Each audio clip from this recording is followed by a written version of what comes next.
Episode 39. Artis bela diri. Lu Hai bisa mendengar tangisan lembut dari Ji Xiaoya dan hatinya menggigil. Ji Xiaoya akan mengeksekusi teknik pembunuhannya. Tapi sekarang, dia terlalu terganggu. Kakinya dipertaruhkan ke tanah saat dia bersiap untuk bertahan melawan Ling Su yang sedang menyerang. Dia marah karena tinjunya telah terluka oleh tombak Ling Su. Tapi amarahnya untuk pukulan berat Mensa yang rusak melebihi amarahnya karena luka pendarahannya. Waktu yang dihabiskannya untuk memperbaikinya untuk mengubahnya menjadi senjata peringkat emas tak terhitung jumlahnya. Untuk hanya memulihkan kerusakan senjata yang ditimbulkannya hari ini, akan memakan waktu berhari-hari. Bajingan sialan itu. Lu Hai, yang marah, tidak menyimpan kekuatannya, karena tinjunya yang berat dilepaskan ke kekuatan maksimumnya. Dari segi kekuatan, Lu Hai memiliki keunggulan. Dia belum pernah bertemu pejuang lain yang lebih kuat darinya dalam hal kekuatan sebelumnya. Dia bahkan pernah membunuh seorang seniman bela diri hanya dengan satu pukulan. Bakatnya rata-rata, karena hanya berlatih teknik pukulan berat normal. Meski begitu, dia bisa menjadi artis bela diri peringkat emas karena penciptaan metode pelatihan khusus. Grup marsial yang terhormat adalah yang terbaik dalam memurnikan harta dan senjata. Namun, Lu Hai tidak pernah pandai memperbaiki hartanya. Dia berhasil menemukan sesuatu yang baru. Dia menggunakan beberapa metode Onyx Soul, yang secara langsung menyuntikkan teknik pukulan berat Mensa ke kedua lengannya. Begitu daging dan harta karunnya mulai bersatu, kekuatannya meningkat secara eksponensial. Dan kecepatan pemurnian untuk pukulan berat Mensa juga meningkat. Dia tidak peduli dengan ketidakcocokan atau ketidakmampuan untuk menyelaraskan dengan baik antara tubuhnya dan harta. Lu Hai juga bertekad untuk menjadi artis bela diri berperingkat emas, dan bersedia untuk sejauh mana mewujudkan mimpi itu. Dia sekarang berhasil mencapai ketinggian yang belum pernah terjadi sebelumnya. Meskipun teknik tombak Ling Su tidak buruk, kekuatannya tidak ada bandingannya dengan Lu Hai. Lu Hai akan mendorongnya bermil-mil jauhnya hanya dengan satu pukulan. Lu Hai tidak tahu mengapa dia selalu kembali lagi setelah menahan serangan. Dan itu adalah 3 serangan beruntun padanya. Bahkan jika itu adalah pria baja, 3 pukulan ini seharusnya sudah menghancurkannya. Tetapi bahkan dengan wajahnya mencelupkan darah, Ling Su masih dengan gila-gilaan menyerbu ke arahnya. Orang ini gila mental. Kemarahan Lu Hai sekarang disertai dengan keresahannya saat dia melawan Ling Su yang tidak masuk akal yang tidak akan berhenti sampai dia mati. Bunuh dia. Pukulan ini harus mengakhiri hidupnya.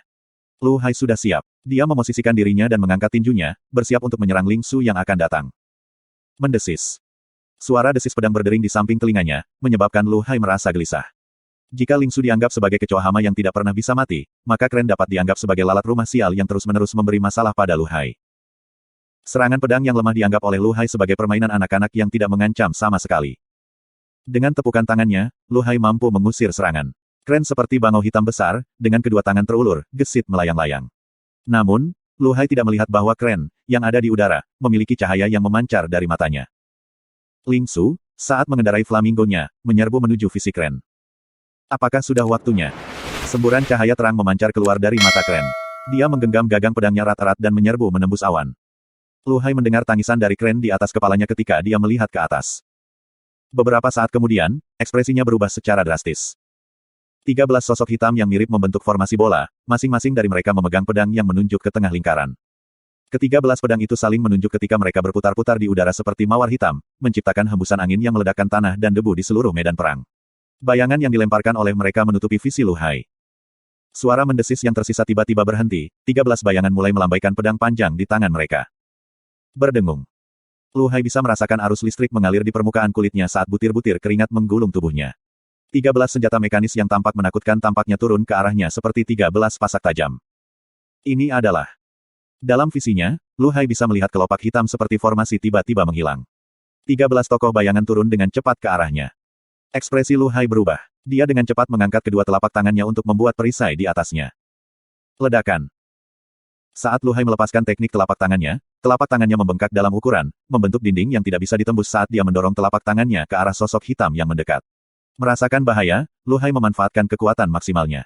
Dengan jarak yang begitu dekat, pasti akan menghancurkan mereka. Ding ding ding. Bunga api berterbangan di mana-mana. Ke-13 sosok itu bergantian untuk melemparkan diri ke perisai telapak tangan sambil menggunakan teknik pedang yang berbeda untuk menyerang, menyebabkan Beck menjadi bingung oleh gerakan ofensif. Lu Hai tidak bisa mempercayai apa yang dilihatnya. Semua 13 angka itu nyata. Ke-13 sosok itu mengenai pelindung telapak tangannya, setiap kali menciptakan percikan yang menyilaukan. Ini jelas bukan ilusi. Bagaimana ini mungkin? Berdebar. Tidak peduli seberapa kuat teknik telapak tangannya, serangan terus-menerus dari 13 tokoh itu akan menghancurkan pertahanannya. Tidak baik. Lu Hai mengubah taktiknya saat dia menggunakan satu telapak tangan untuk mempertahankan serangan udara sambil menggunakan yang lain untuk menyerang 13 angka. Sosok bayangan ini diterbangkan lebih tinggi ke langit seperti bulu.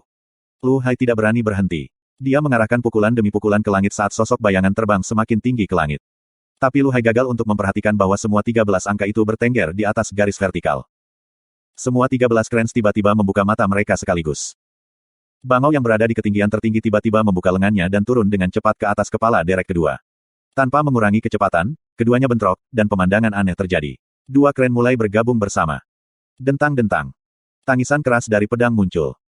Banyak krens mulai menumpuk satu sama lain, menyatu bersama sebagai satu. Dentang-dentang-dentang. Tangisan tanpa gangguan menembus udara saat itu tumbuh semakin keras. 13 digabungkan menjadi satu. Seorang pejuang hitam muncul ketika rambut hitam panjangnya berkibar di angin. Ujung pedang derek memiliki cahaya berkilauan. Ini adalah fenomena ketika pedang digabungkan dalam tingkat tinggi untuk itu terjadi.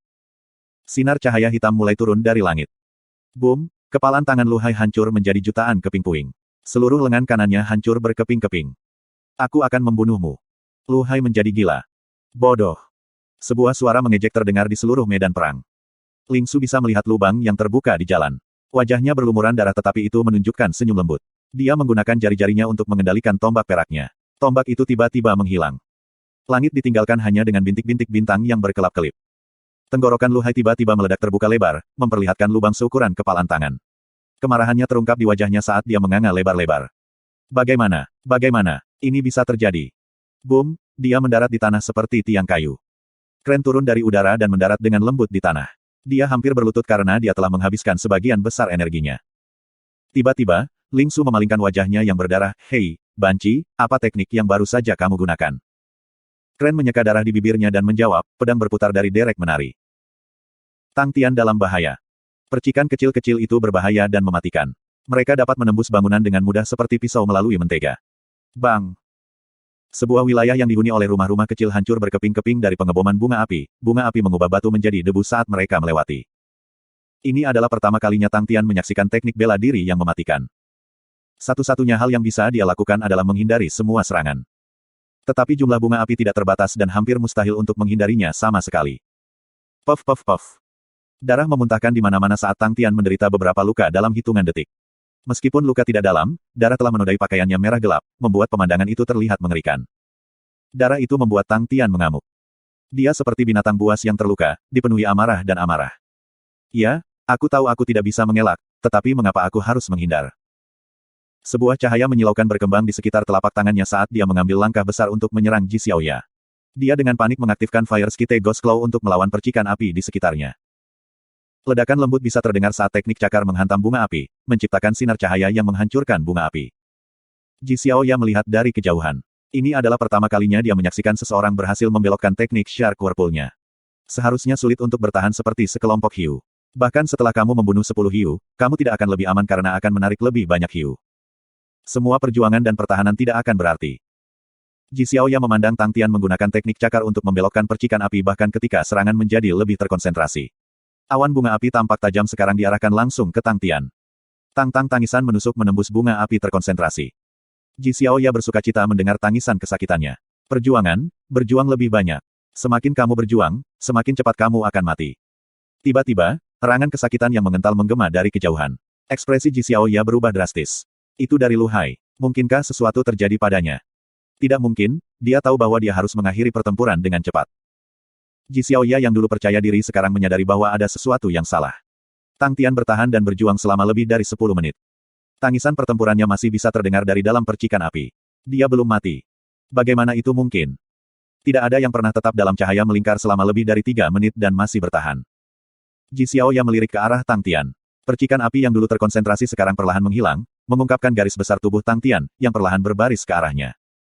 Cahaya mulai memudar. Peng peng peng. Tang Tian berlumuran darah, menciptakan jejak darah di belakangnya saat ia bergerak maju.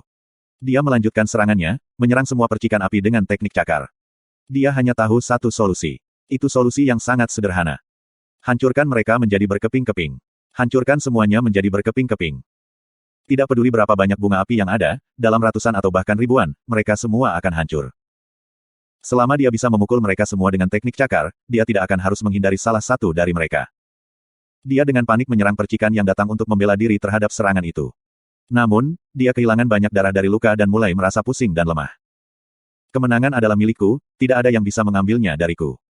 Setelah aku mengalahkannya, aku akan menjadi artis bela diri peringkat emas. Tang Tian, kamu harus bertahan dan bertahan. Kamu mengatakan itu sebelumnya.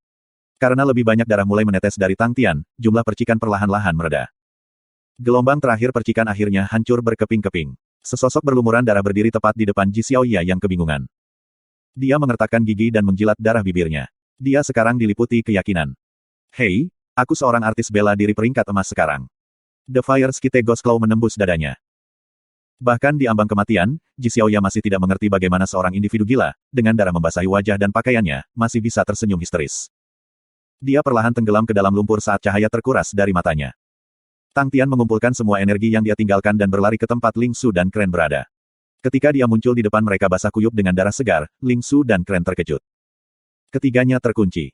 Aku sekarang seorang seniman bela diri peringkat emas. Tang Tian berteriak kegirangan saat darah terus mengalir di pipinya. Sudah kubilang aku akan membunuhnya dengan satu langkah. Ling Su menjawab sambil meringis kesakitan karena luka terbuka yang diderita selama pertempuran.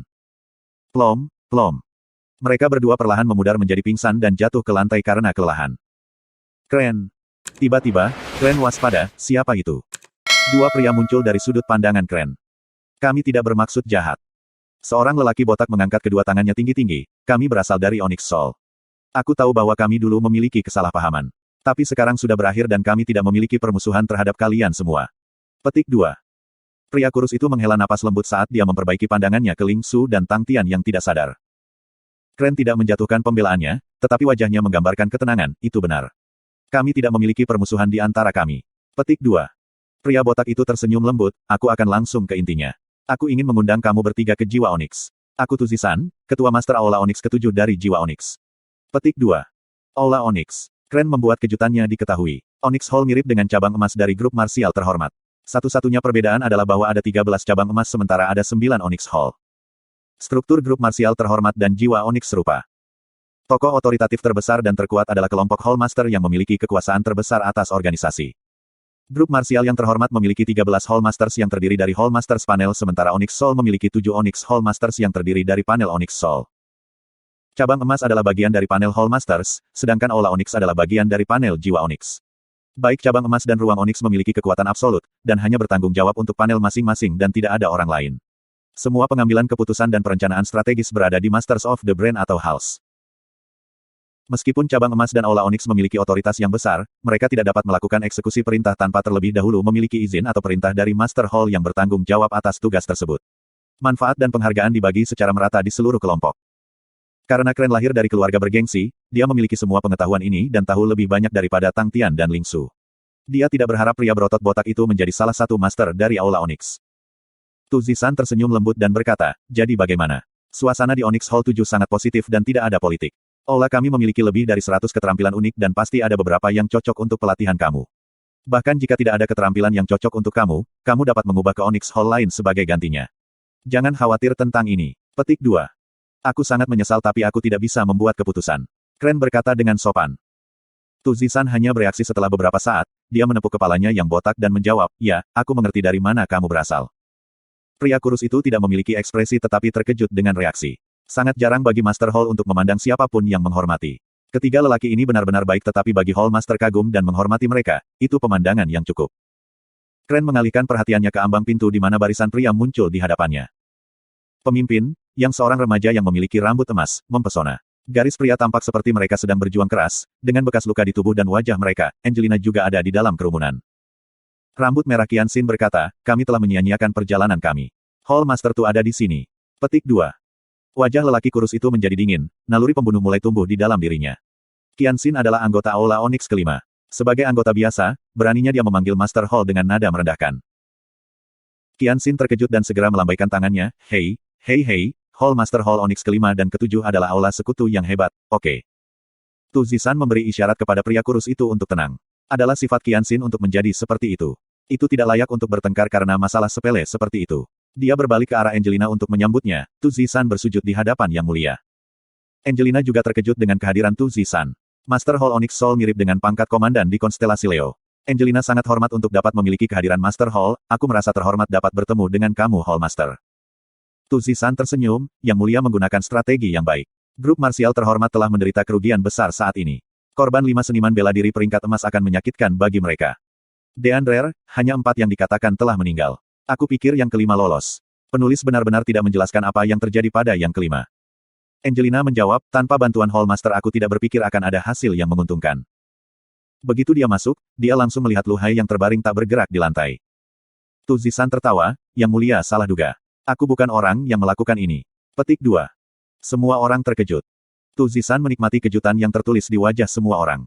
Dia menatap Lu Hai dan menunjuknya, ketika aku di sini, dia sudah mati. Ji Xiaoya dibunuh semata-mata oleh Tang Tian. Tapi dia melarikan diri dari medan perang setelah membunuhnya tanpa terlebih dahulu menuai hadiah dari musuhnya. Karena itu, aku membantunya mengambil hadiah itu dan berencana untuk memberikannya kepada saudaranya, Kren. Petik 2. Dia melemparkan lemari akuarius perak ke arah Kren. Kabinet masih disegel. Tu Zisan tidak membuka untuk melihat isinya setelah mengambilnya. Kren kagum dan rasa hormatnya pada Hall Master meningkat. Dia mengucapkan terima kasih, atas nama Tang Tian, aku ingin mengucapkan terima kasih, Hall Master Tu. Itu tidak banyak. Tu Zisan menjawab dengan acuh tak acuh. Sisanya masih belum memahami situasi. Mereka juga kagum dengan Kren, Tang Tian dan Ling Su karena mampu melakukan hal yang demikian. Qianxin yang secara sembrono juga kagum setelah mendengar penjelasan Tu Zisan tentang apa yang terjadi. Tapi bagaimana mungkin seorang artis bela diri emas peringkat dikalahkan dengan mudah? Seniman bela diri berperingkat emas tidak terlalu lemah. Berdasarkan kecerdasan mereka, bahkan dengan kombinasi Tang Tian dan kelompoknya, masih mungkin untuk membunuh satu artis bela diri peringkat emas. Ye Zhaoge mungkin terkenal tetapi dia masih muda dan memiliki potensi yang dalam. Tapi kekuatannya tidak bisa dibandingkan dengan artis marsial peringkat emas. Bahkan jika Ye Zhaoge terkenal dan terkenal, di mata Qianxin, dia hanya pemula. Baik di cabang emas atau aula onyx, disiplin sangat ketat dan rahasia dijaga dengan baik. Jika ada anggota yang direkrut ke dalam klan, mereka harus menandatangani kontrak roh bela diri, membebaskan diri dari hubungan mereka dari ikatan darah keluarga mereka. Pelatihan yang diterima juga jauh lebih ketat daripada pelatihan rata-rata. Andre, Qianxin dan Bad Assassin bekerja bersama untuk membunuh 2 seniman bela diri peringkat emas. Karena Tang Tian dan 2 temannya yang lain juga dapat membunuh 2 seniman bela diri peringkat emas, bukankah itu berarti kedua kelompok memiliki kemampuan dan kekuatan yang hampir sama? Ini tidak mungkin. Tidak peduli berapa banyak perbaikan yang dilakukan Tang Tian dan kelompoknya selama pelatihan, masih mustahil bagi mereka untuk dapat membunuh 2 seniman bela diri peringkat emas. Itu bahkan lebih sulit dipercaya bahwa Tang Tian mampu membunuh seorang pejuang emas sendiri. Itu konyol. Tetapi acara tersebut diriwayatkan oleh Tu Zisan dan tidak ada yang berani meragukan apa yang dia katakan. Master Hall tidak pernah mengucapkan sepatah kata pun dusta dan dia tidak akan pernah. Ini terlalu mengejutkan. Andre berusaha memahami semua ini. Angelina merasa gembira di dalam dirinya, kekuatan Andre terlalu kuat, sampai-sampai Angelina merasa tertekan. Jika Andre mendapat tuntutan dari Angelina dengan kemenangannya, dia tahu bahwa dia tidak punya cara untuk menolak mereka. Tetapi karena Tang Tian dan kelompoknya mampu membunuh 2 seniman bela diri peringkat emas, maka kekuatan mereka harus bisa menyamai Andre. Jika hanya ada 1 pembeli, maka mereka bisa memakan semuanya.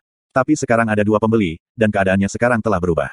Dan dia berpikir, meskipun Qianxin dan Hall Master Tu keduanya di Onyx Soul, mereka tampaknya memiliki pandangan yang berbeda, dan tampaknya berasal dari kelompok yang berbeda. Semua detail ini membuat Angelina bersemangat. Oke, mereka telah menderita beberapa luka dan kelelahan. Kita harus memberi mereka waktu untuk beristirahat. Tu Zisan berseru. Andre bisa mendengar rasa hormat yang dalam yang dimiliki Hall Master untuk 3 orang dari nada suaranya.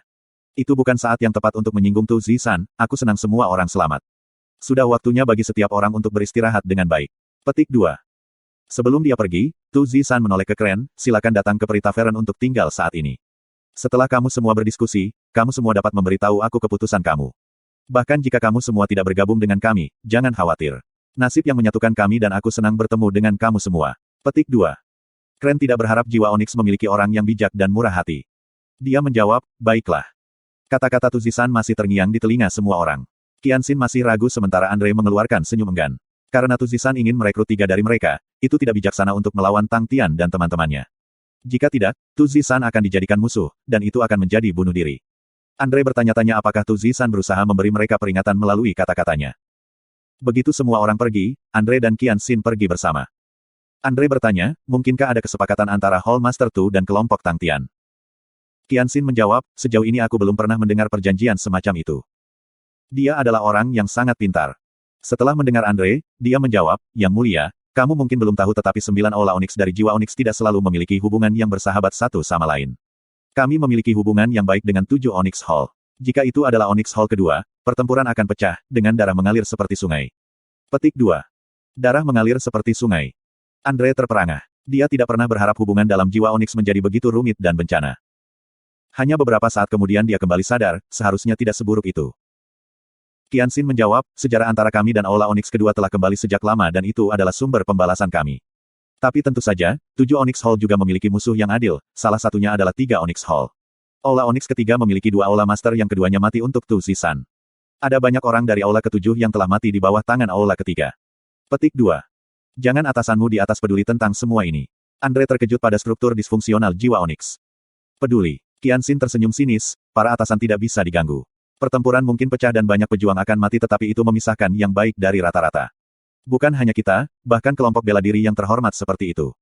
13 cabang emas telah saling membunuh dan menderita lebih dari 12 istana ekliptik. Kami tidak sama dengan kamu semua, juga jika kamu tidak menyadarinya. Petik 2. Andre mengerti arti pernyataan itu. Ketika Qianxin menyatakan, kalian semua, dia mengacu pada rasi bintang. Itu tidak sama. Tapi, apa bedanya? Andre tampaknya menangkap sesuatu. Bela diri abadi. Chen Zilin menatap ke arah bendera unik yang tampak mistis. Dalam beberapa bulan singkat, sudah ada 73 teknik bela diri unik yang telah ditemukan. Dia telah menjaga batu nisan selama bertahun-tahun tetapi ini adalah pertama kalinya dia menyaksikan ini. Apakah dunia dalam kekacauan? Hatinya bergumam, dari catatan dan dongeng sejarah immortal marsial, setiap kali dunia menghadapi masa kekacauan, bendera unik akan menyala atau bahwa sejumlah teknik bela diri unik yang muncul akan berlipat ganda secara eksponensial. Itu adalah hukum besi dari Flaxstone unik. Ada 73 teknik bela diri unik yang ditemukan. 3 dievaluasi menjadi 3 bintang, 15 adalah 2 bintang dan 55 adalah 1 bintang. Chen Zilin sangat akrab dengan angka yang dikumpulkan. Itu dianggap normal. Tetapi dalam jumlah ini, salah satu yang menarik perhatiannya bukanlah 3 teknik bela diri unik yang berada di peringkat 3 bintang, tetapi 2 teknik bela diri unik yang berada di peringkat 2 bintang. Mereka adalah Crane Rotating Sword dan Pointed Dragon Spear. Keahlian Chen Zilin dalam teknik unik sangat mendalam. Di matanya, di balik semua nama teknik bela diri yang unik ini adalah era yang akan terungkap dengan skala luar biasa, dan memiliki kecemerlangan seniman bela diri pada generasi itu. Crane Rotating Sword 2 bintang, no. 17.226. Pointed Dragon Spear 2 bintang, no. 16.894. Tidak peduli bagaimana kamu melihatnya, informasi dari 2 teknik unik ini tidak akan menarik perhatian siapapun. Tapi untuk Chen Zilin, dia tahu bahwa 2 teknik unik itu tidak normal. Dari 20.000 jenis teknik bela diri yang unik, kebanyakan dari mereka independen satu sama lain. Tetapi ada beberapa teknik unik yang terkait erat satu sama lain karena asal mereka. Itu Crane Rotating Sword berasal dari Death Sword Dance, yang merupakan teknik unik bintang 4 dan sangat mematikan. Selagi Pointed Dragon Spear berasal dari Obscure Earth Spear, yang merupakan teknik bela diri unik bintang 4 yang sama-sama mematikan. Penemuan 2 teknik bela diri yang unik ini membuat Chen Zilin dipenuhi dengan kegembiraan. Ketika dia bosan, dia akan membuat sistem peringkat sendiri dari semua teknik bela diri yang unik di luar sana. Ini 2 teknik bela diri adalah 10 terkuat di antara semua teknik bela diri unik bintang 4. Chen Zilin merasa bahwa teknik lain lebih rata-rata dibandingkan dengan 2. Mungkin hanya itu, Wind Concealment Steps bisa menyaingi kehebatan teknik 2 bintang 4. Chen Zilin juga menghabiskan waktu dalam meneliti perbedaan utama antara teknik bela diri yang unik dan tidak unik. Dia juga menghabiskan waktu untuk meneliti teknik yang memenuhi syarat sebagai teknik bela diri yang unik, dan Wind Concealment Steps adalah salah satunya. Bahkan, teknik bela diri baru yang baru saja memasuki sistem peringkat sering kali lebih sulit ditemukan daripada teknik bela diri yang telah ada selama berabad-abad. Itu terutama karena pendahulu dari masa lalu hanya bertujuan untuk menciptakan keterampilan sementara pejuang lain bertujuan untuk meneruskan teknik bela diri ini turun-temurun. Chen Zilin menjadi mati rasa oleh banyaknya teknik bela diri yang unik yang muncul belakangan ini.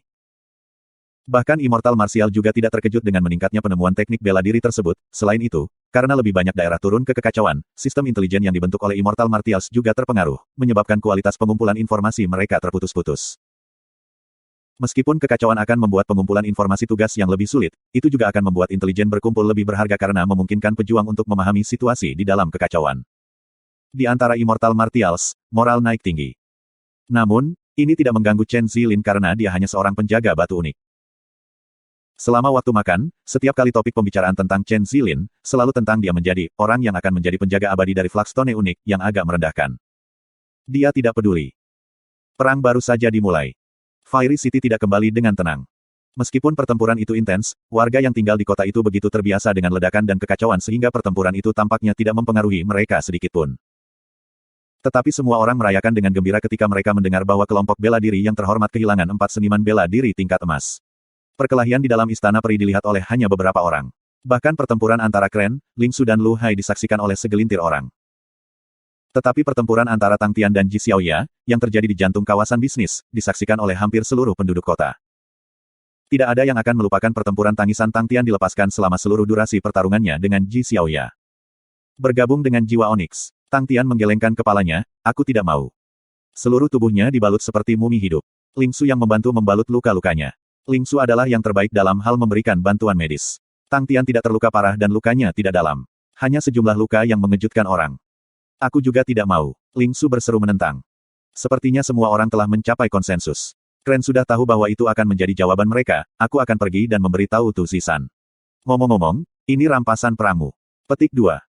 Sebelum Kren meninggalkan ruangan, dia menunjuk ke kabinet akuarius perak yang ada di samping Tang Tian. Merusak. Tang Tian membuka matanya lebar-lebar saat dia merangkak keluar dari tempat tidurnya.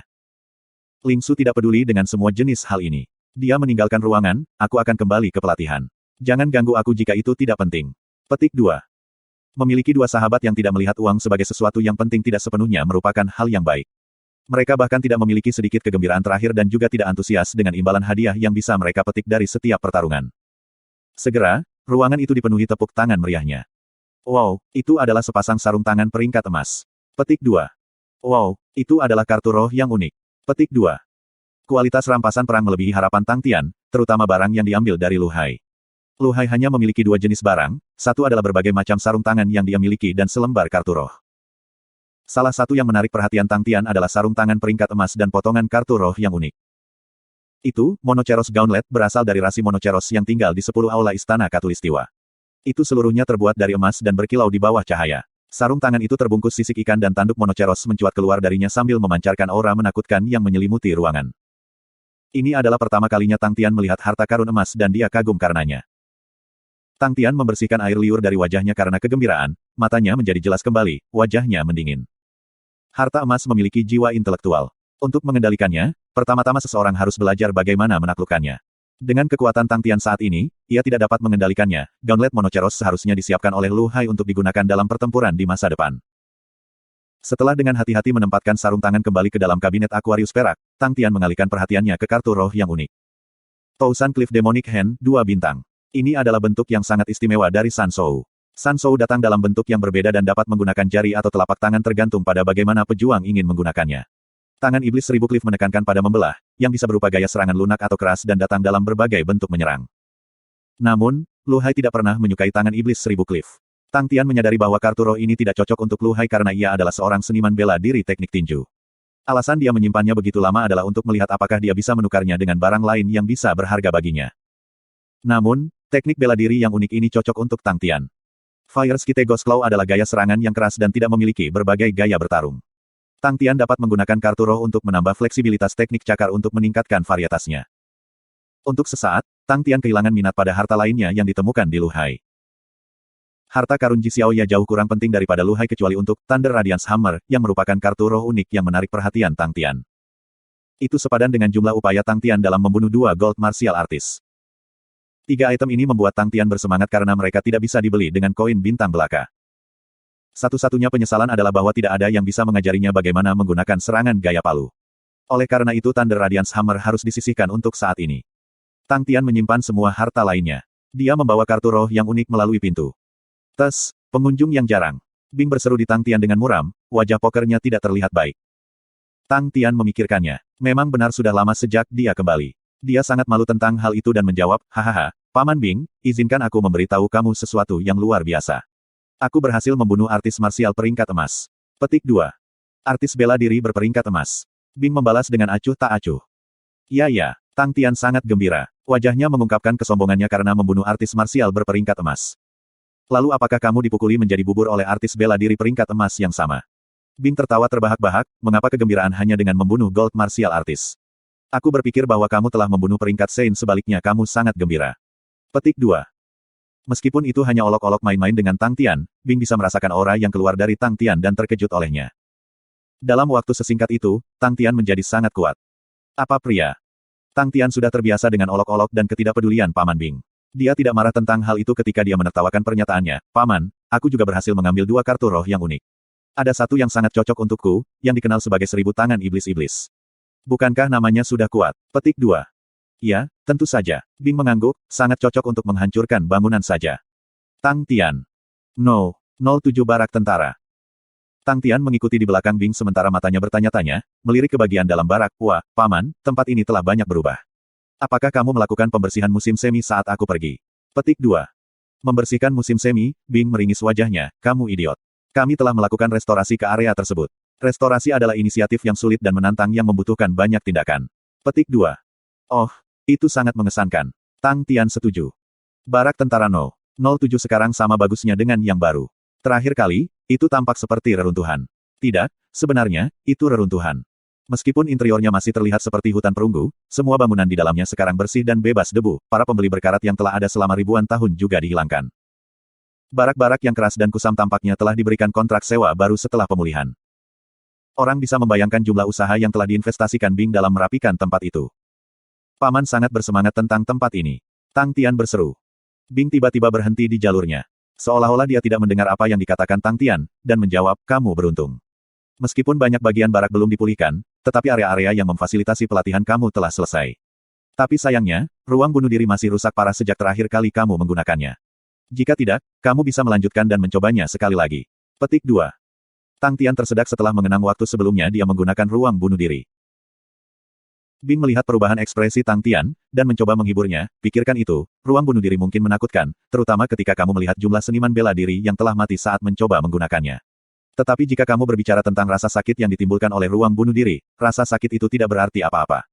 Fase latihan kamu akan segera mengajarkan kamu bahwa ketika rasa sakit kamu mencapai puncak tertentu, kamu akan menjadi acuh tak acuh dan tidak peduli tentang kematian. Petik 2. Tang Tian menggigil dalam. Tiba-tiba dia punya firasat buruk tentang apa yang akan terjadi.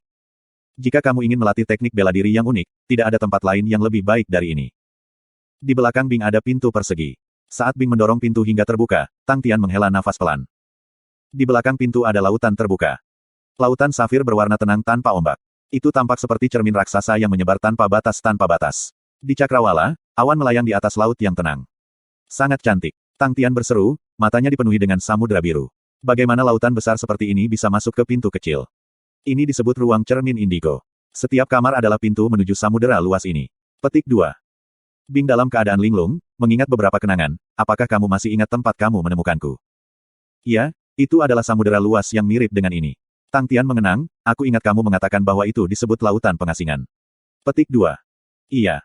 Bing memandang ke cakrawala, mengagumi keindahan lautan luas ini, pasukan memiliki 4 samudera, samudera pengasingan, samudera cermin indigo, samudera api prairi, dan samudera damai. Lautan pengasingan. Lautan belenggu yang tak berujung, tempat orang-orang berdosa terperangkap. Petik 2. Samudera cermin indigo. Lautan yang memisahkan fantasi dan kenyataan, tempat untuk berefleksi. Petik 2. Lautan api prairi. Lautan energi, tempat puluhan ribu jiwa berkembang. Petik 2. Lautan damai. Lautan tempat kita semua kembali, tempat roh-roh beristirahat selamanya. Petik 2. Laut ini, adalah samudera cermin indigo. Suara Bing bergema melalui lautan luas. Tang Tian memain-mainkan rahangnya. Tampaknya gemetar oleh suara dalam Bing. Dia kemudian melihat ke bawah ke laut dan menunjuk, Paman, bisakah kita minum air dari lautan ini? Bing, yang mengenang kembali tahun-tahun terakhir dan menghidupkan kembali hari-hari kejayaan yang pernah dimilikinya, terkejut dengan pernyataan ini. Terlihat sangat bersih. Aku merasa ingin minum dari itu. Tang Tian menjilat bibirnya. Bing meringis. Tidak perlu membalas Tang Tian, yang tampaknya bodoh juga. Dia mengabaikan komentar Tang Tian dan melanjutkan dengan pernyataannya.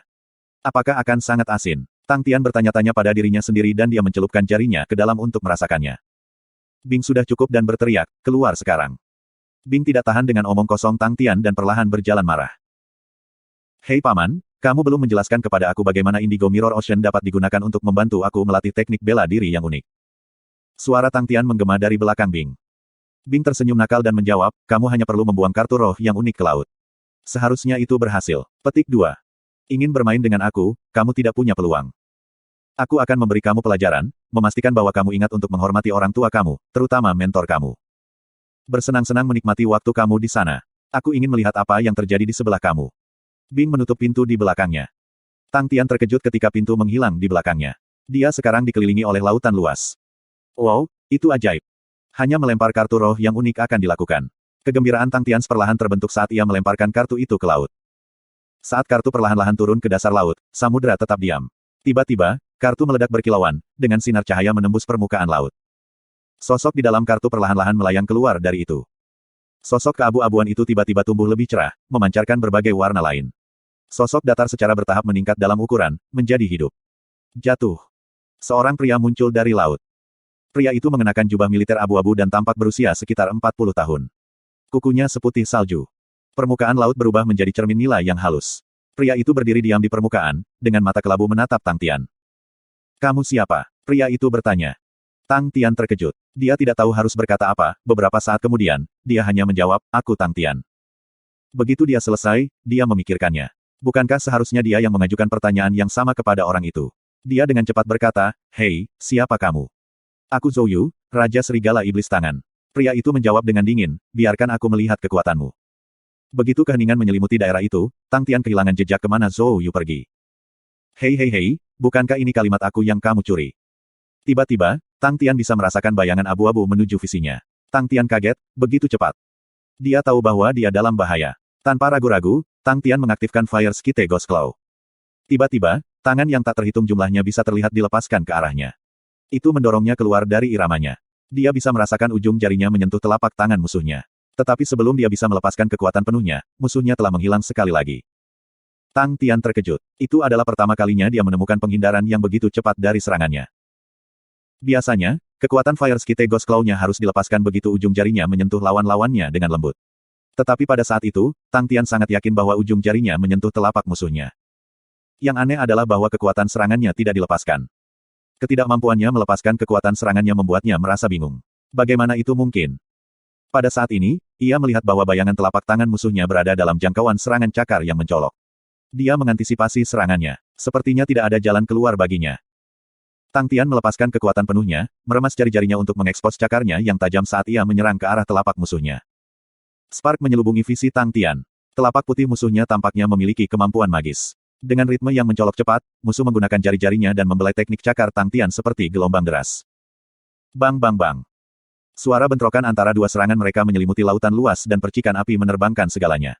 Perlahan, kecepatan serangan dari kedua belah pihak mulai mereda.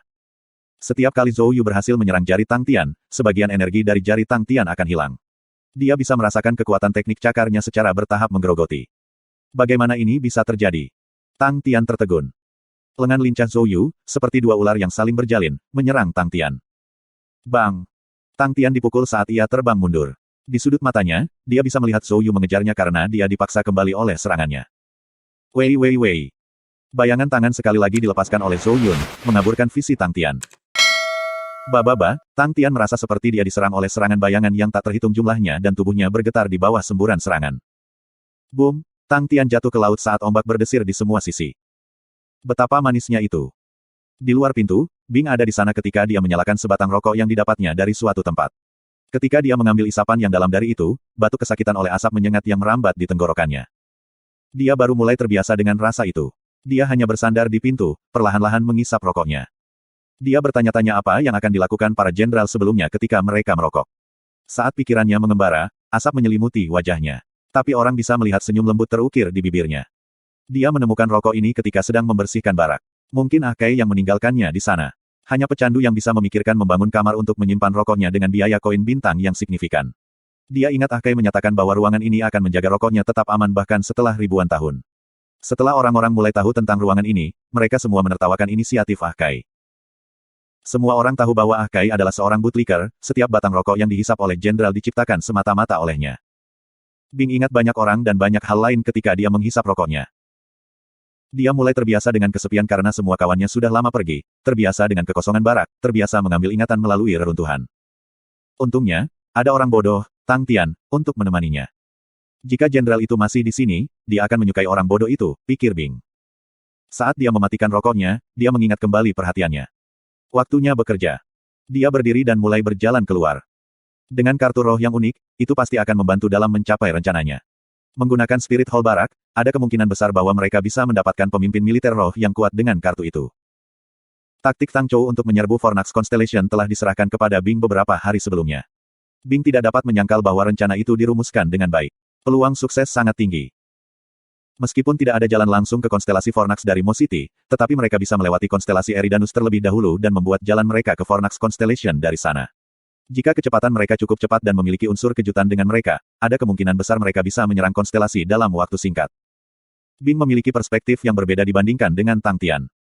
Tang Tian mungkin tidak tahu kemana masa depannya akan membawanya, tetapi Bing percaya diri dengannya. Setiap hari, Tang Tian akan berteriak bahwa jawabannya dapat ditemukan dengan menemukan Qian Hui yang tinggal di konstelasi Palang Selatan. Tapi yang dilihat Bing, adalah seorang seniman bela diri yang sangat kuat dan tangguh dalam dirinya. Pria ini tidak akan mengambil kegagalan sebagai pilihan, berani dan berani. Yang terpenting, dia rela bekerja keras untuk itu. Bing bisa melihat Tang Tian memenuhi peran sebagai jenderal tentara.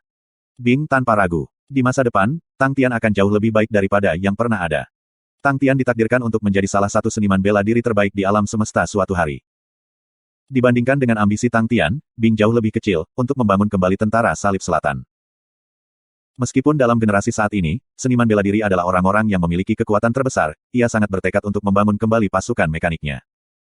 Menurut pendapatnya, pasukan lintas selatan tidak layak namanya jika tidak terdiri dari tentara mekanik. Untuk memastikan kelangsungan pasukan, ini bukan tentang kekuatan para pejuangnya, juga bukan tentang jumlah insinyur mekanik yang dimilikinya. Sebaliknya, itu hanya keyakinan. Mengapa hanya dia yang hidup sampai hari ini? Dia sudah lama merenungkan hal ini. Baru-baru ini dia berhasil menemukan jawaban. Pasti jenderal yang percaya bahwa dia adalah orang yang tepat untuk memastikan kelanjutan dan kelangsungan hidup tentara Salib Selatan. Pasti itu. Dia tidak bisa menemukan alasan lain untuk itu. Dia tidak buru-buru menempatkan kartu roh yang unik ke aula roh. Dia tahu bahwa untuk membangun pasukan yang tangguh, jauh lebih penting untuk memiliki orang-orang yang cakap daripada memiliki roh bela diri yang kuat. Pelajaran Tang Chou tentang pembentukan tentara berdampak besar pada Bing. Dia sering mengeluh tentang kurangnya pria yang mampu membantunya. Jika itu masalahnya, mengapa tidak mengembangkannya di awal untuk membentuk mereka menjadi seperti yang dia inginkan? Meskipun proses ini mungkin sangat lambat, tetapi pasti akan menguntungkan di masa depan. Selain itu, ia memiliki proyek percobaan tertutup dalam bentuk konstelasi lupus. Tidak peduli apa yang dia lakukan untuk proyek itu, dia tahu bahwa tidak akan ada orang yang akan menghentikannya untuk bereksperimen dengan sesuatu yang keluar dari dunia ini. Konstelasi lupus baru saja memiliki lembaga umum militer pertama. Di bawah lingkungan tertutup yang jauh dari kekacauan dunia, Akademi Bela Diri Skywolf akan memulai pendaftaran siswa baru di seluruh rasi bintang. Pembentukan Akademi Bela Diri Langit Serigala di konstelasi lupus menciptakan gebrakan besar. Rasi lupus adalah rasi termiskin di antara seluruh alam semesta karena tanahnya yang tidak subur dan sunyi sepi. Seniman bela diri asing yang kuat tidak tertarik menaklukkan tempat itu. Hanya pertempuran warga yang mengeras di konstelasi lupus yang mampu bertahan di lingkungan yang keras. Untuk mengukur konstelasi untuk melihat apakah konstelasi subur atau tidak subur, didasarkan pada metrik untuk mengevaluasi konsentrasi kekuatannya. Rasi bintang dengan kekuatan konsentrasi tinggi sering menarik seniman bela diri berbondong-bondong besar. Karena konsentrasi kekuatan rasi bintang menentukan kecepatan pelatihan untuk seorang seniman bela diri, Sextans Constellation, yang berada di 10 Hals Istana Katulistiwa, adalah tujuan paling populer untuk seniman bela diri. Konstelasi Sextans adalah yang terkecil di antara 10 aula Istana Katulistiwa. Bahkan jika dibandingkan dengan langit selatan atau langit utara, itu masih konstelasi yang relatif kecil. Tetapi memiliki konsentrasi kekuatan yang kuat yang memungkinkannya untuk menjadi salah satu dari 10 aula Istana Katulistiwa. Konstelasi Sextans tidak memiliki produksi dalam negeri, ia harus mengimpor semua alatnya dari rasi bintang eksternal. Tapi ini tidak mengurangi reputasinya sebagai kawanan seniman bela diri masih berkumpul di konstelasi Sextans. Itu telah menjadi tempat pelatihan umum dengan berbagai fasilitas pelatihan yang tersedia untuk seniman bela diri. Itu sempurna untuk mereka.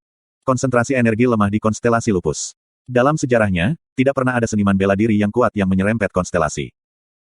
Miskin, sunyi, dan tidak berkembang adalah istilah yang sering dikaitkan dengan konstelasi lupus. Tang Tian tidak melihat apa yang bisa terjadi pada investasinya, yang hingga miliaran Star Coins, dalam pembuatan obat penyembuh. Sebenarnya, dia bahkan lupa tentang itu karena baginya, itu tidak pernah benar-benar sesuatu yang besar. Tapi, dia juga tidak tahu kemiskinan sebenarnya dari konstelasi lupus. Bagi warganya, obat pencerahan ini dapat secara signifikan mengubah hidup mereka menjadi lebih baik. Tidak ada yang pernah melakukan hal-hal semacam ini untuk mereka sebelumnya. Karenanya, reputasi Tang Tian terkenal di dalam rasi lupus. Suku-suku yang berada di rasi bintang, yang awalnya takut dengan kekuatan Tang Tian, sekarang diyakinkan oleh kemampuannya untuk membantu mereka. Oleh karena itu, ketika Akademi Bela Diri Langit Serigala didirikan, orang-orang menjadi gila karenanya. Ahlun, Ahlun, petik 2. Gelombang teriakan melintasi dari pintu di halaman. Ahlun berhenti dengan enggan. Kapan Dapeng bisa mengendalikan emosinya dengan baik? Orang ini pasti tidak akan mengetuk pintu. Bang, pintu didorong terbuka lebar, mengetuk langsung ke dinding samping. Untungnya, Ahlun telah memperkuat pintu setelah kejadian sebelumnya. Jika tidak, pintu akan rusak lagi. Dapeng menyerang seperti angin, Ahlun, Ahlun. Ahlun frustrasi oleh omelan terus-menerus, apa yang membuatmu begitu bersemangat dan berapi-api? Ahlun kesal. Dia berdiri dan menepuk bedak Talek dari pakaiannya. Meskipun usianya baru 12 tahun, tetapi sosoknya jauh lebih tinggi dan lebih kuat daripada kebanyakan remaja seusianya. Otot-ototnya yang melotot membuatnya tampak seperti binaragawan. Di depannya banyak batu bata. Tugasnya adalah menghaluskan dan memperhalusnya. Batu bata adalah satu-satunya ekspor Green Cliff Village. Penduduk desa bergantung pada mereka untuk bertahan hidup. Permintaan batu bata rata-rata. Mereka hanya bisa mengorek-ngorek dengan apa yang bisa mereka jual, yang tidak seberapa. Di rasi bintang lain, anak-anak seusia ini akan memasuki akademi untuk belajar. Tetapi di konstelasi lupus, sebagian besar remaja akan bekerja pada usia ini. Seluruh rasi lupus hanya memiliki 3 akademi. Biaya astronomi adalah penghalang bagi warga miskin, memaksa mereka untuk bekerja daripada belajar. Akademi Bela Diri Langit Serigala sekarang terbuka. Dapeng sangat gembira. Akademi Bela Diri Langit Serigala. Ahlun menelan ludahnya. Berhenti mengoceh omong kosong. Tidak ada Akademi Bela Diri Langit Serigala di konstelasi lupus. Petik 2. Kami tidak memilikinya terakhir kali, tapi kali ini, ada. Dapeng berteriak, Raja Lupus baru saja menetapkannya. Hanya mendaftar 12 hingga 14 tahun dan tidak ada biaya kuliah. Gaji bulanan adalah 150 koin bintang. 150 koin bintang cukup untuk membayar keluarga. Petik 2. Lupus King membangunnya. Ahlun menjawab sambil meletakkan mangkuk tehnya. Rasa hormatnya kepada Raja tumbuh. Ahlun adalah penerima manfaat dari rencana pil kebangkitan. Di masa lalu, dia tidak pernah berpikir bahwa meridian darahnya akan pernah terbangun. Meridian darah membutuhkan awaken blood spring, yang berada di bawah kendali orang kuat. Mereka menggunakan mata air untuk mengumpulkan kekayaan besar dari orang yang menggunakannya dan mencegah orang miskin menggunakannya. Ketika rencana untuk pil kebangkitan diumumkan, Ahlun tidak percaya. Hanya ketika pil kebangkitan dikirim ke rumahnya, dia percaya akan adanya rencana semacam itu.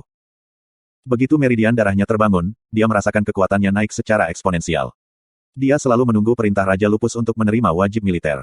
Kehidupannya yang keras telah membuatnya belajar bahwa kamu mengambil apa yang kamu berikan. Selalu ada keseimbangan. Untuk pil kebangkitan, ia rela menyerahkan diri ke dalam wajib militer. Kehidupan warga Lupus Constellation seperti bilah rumput. Mereka rela mempertaruhkan hidup mereka untuk apapun, termasuk sekantong makanan kering.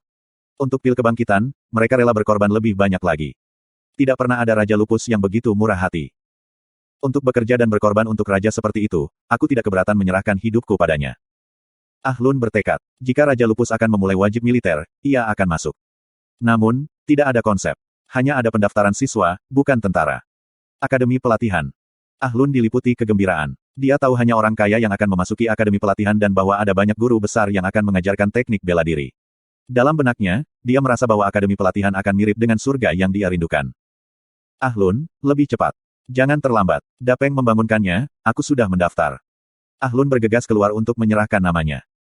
Tanggapan luar biasa terhadap pendaftaran membuat Bing, yang ada di stan itu, terkejut. Warga konstelasi lupus sederhana dan jujur. Bagi mereka, mereka merasa bahwa Tang Tian adalah orang yang benar-benar murah hati dan tepat bagi mereka untuk melayani Tang Tian. Dalam seminggu singkat, lebih dari 600.000 orang telah mendaftar. Pada minggu kedua, jumlah ini meningkat menjadi 1.700.000. Pengalaman Bing dalam berurusan dengan pendaftaran-pendaftaran baru sangat berharga. Dia dengan cepat merumuskan beberapa ujian tipe entry tingkat rendah untuk membantu menyaring yang cocok untuk akademi. Meskipun Bing telah menetapkan persyaratan usia yang ketat untuk pendaftaran, yaitu pada usia 12 hingga 14 tahun, sudah ada 3 juta remaja yang telah mendaftar. Itu berarti hampir 90% dari seluruh konstelasi lupus dalam band usia itu telah mendaftar. Bing sangat senang. Ini adalah pertama kalinya dia mengalami respons yang begitu kuat. Ini adalah statistik yang cukup mengerikan dan Bing memahami kesulitan yang dia hadapi di depannya. Ujian masuk yang rendah telah menghilangkan hampir 90% dari peserta. Sekarang hanya ada 300.000 orang yang tersisa. Tetapi angka ini masih terlalu banyak untuk dikelola oleh Bing. Di babak kedua tes, mereka hanya tersisa 30.000 orang. Di babak terakhir, hanya tersisa 3.000 orang. Bing sangat gembira. Meskipun 3.000 orang yang tersisa memiliki kekuatan yang relatif lemah, tetapi dia tidak keberatan. Memilih 3.000 dari 300.000 orang, dengan semua orang yang tersebar di rasi bintang, semua talenta anak-anak muda ini lebih menonjol dibandingkan dengan orang seusia mereka. Alasan mengapa kekuatan mereka rendah adalah karena mereka belum pernah menjalani bentuk pelatihan sistemik sebelumnya dan juga karena konsentrasi energi yang rendah di konstelasi lupus. Dengan pengasuhan dan pelatihan yang cermat, kekuatan mereka pasti akan meningkat pesat. Dan sudah ada beberapa individu pintar yang di masa depan bisa menjadi pemimpin militer. Bing bisa melihat potensi mereka. Bing dipengaruhi oleh semua yang telah terjadi. Di masa lalu, ia sering meremehkan rencana untuk mendistribusikan pil kebangkitan, dia tidak mengharapkan rencana untuk memfasilitasi perekrutan siswa dengan cara yang positif. Dengan pikiran muda Tang Tian saat itu, bagaimana dia bisa memikirkan rencana seperti itu? Awalnya, Bing tidak dapat memahami manfaat dari rencana ini, tetapi ia terus mendorong rencana ini ke depan. Meskipun biaya pembuatan pil kebangkitan rendah, ia tahu bahwa bagi orang-orang F Lupus Constellation, mereka adalah hal yang dapat mengubah hidup mereka selamanya. Untuk Bing, yang selalu mengukur manfaat dan biaya rencana dan strategi, dia senang bahwa rencana ini dijalankan dengan begitu sempurna. Akademi pelatihan, yang mampu menangani hampir 3.000 siswa, tidak berukuran besar.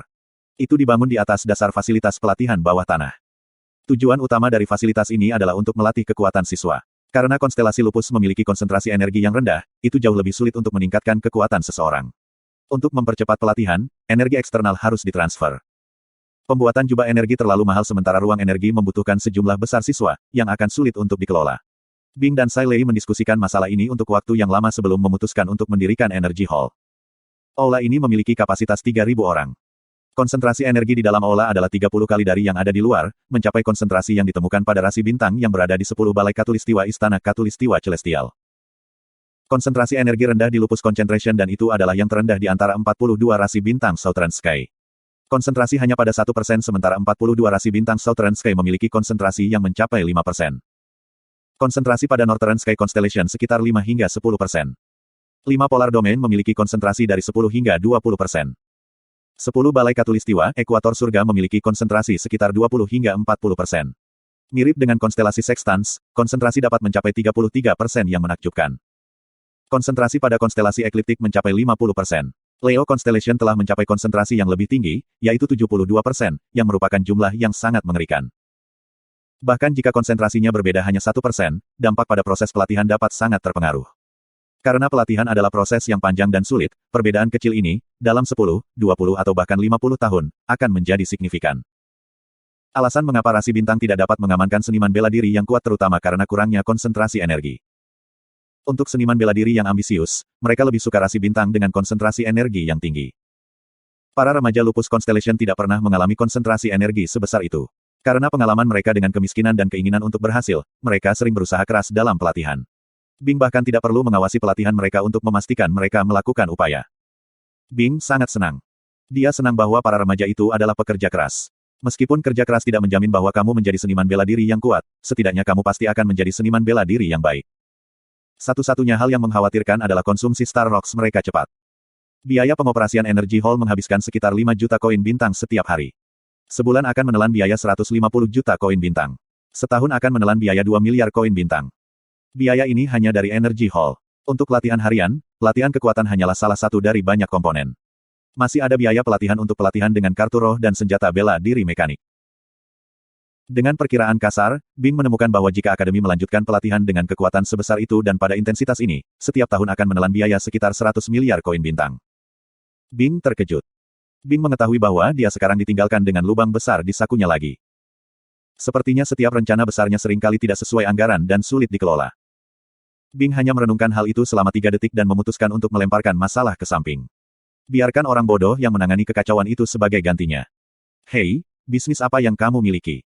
Saudara ketujuh tidak mengedipkan matanya saat dia menatap buku di tangannya. Dia tidak tahan untuk berpisah dengannya.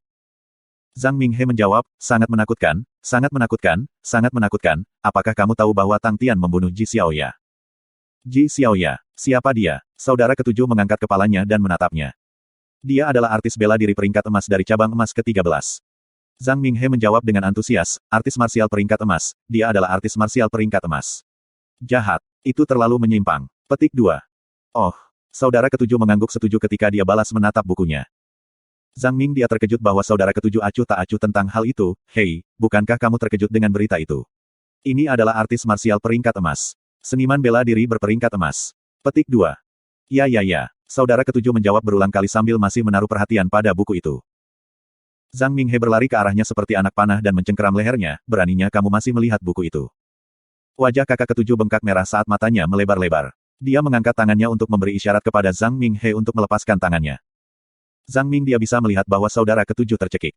Lalu dia perlahan melepaskan cengkeramannya, jika kamu tidak memberitahuku tentang hal itu dengan jelas, aku tidak akan membiarkanmu pergi. Butuh beberapa saat sebelum saudara ketujuh sadar kembali. Dia menatap Zhang Heming dengan marah. Zhang Minghe tiba-tiba memaksakan senyum di wajahnya, saudari ketujuh, saudaraku yang terkasih. Setiap kali aku mendengar berita apapun, aku akan segera membagikannya kepada kamu. Petik 2.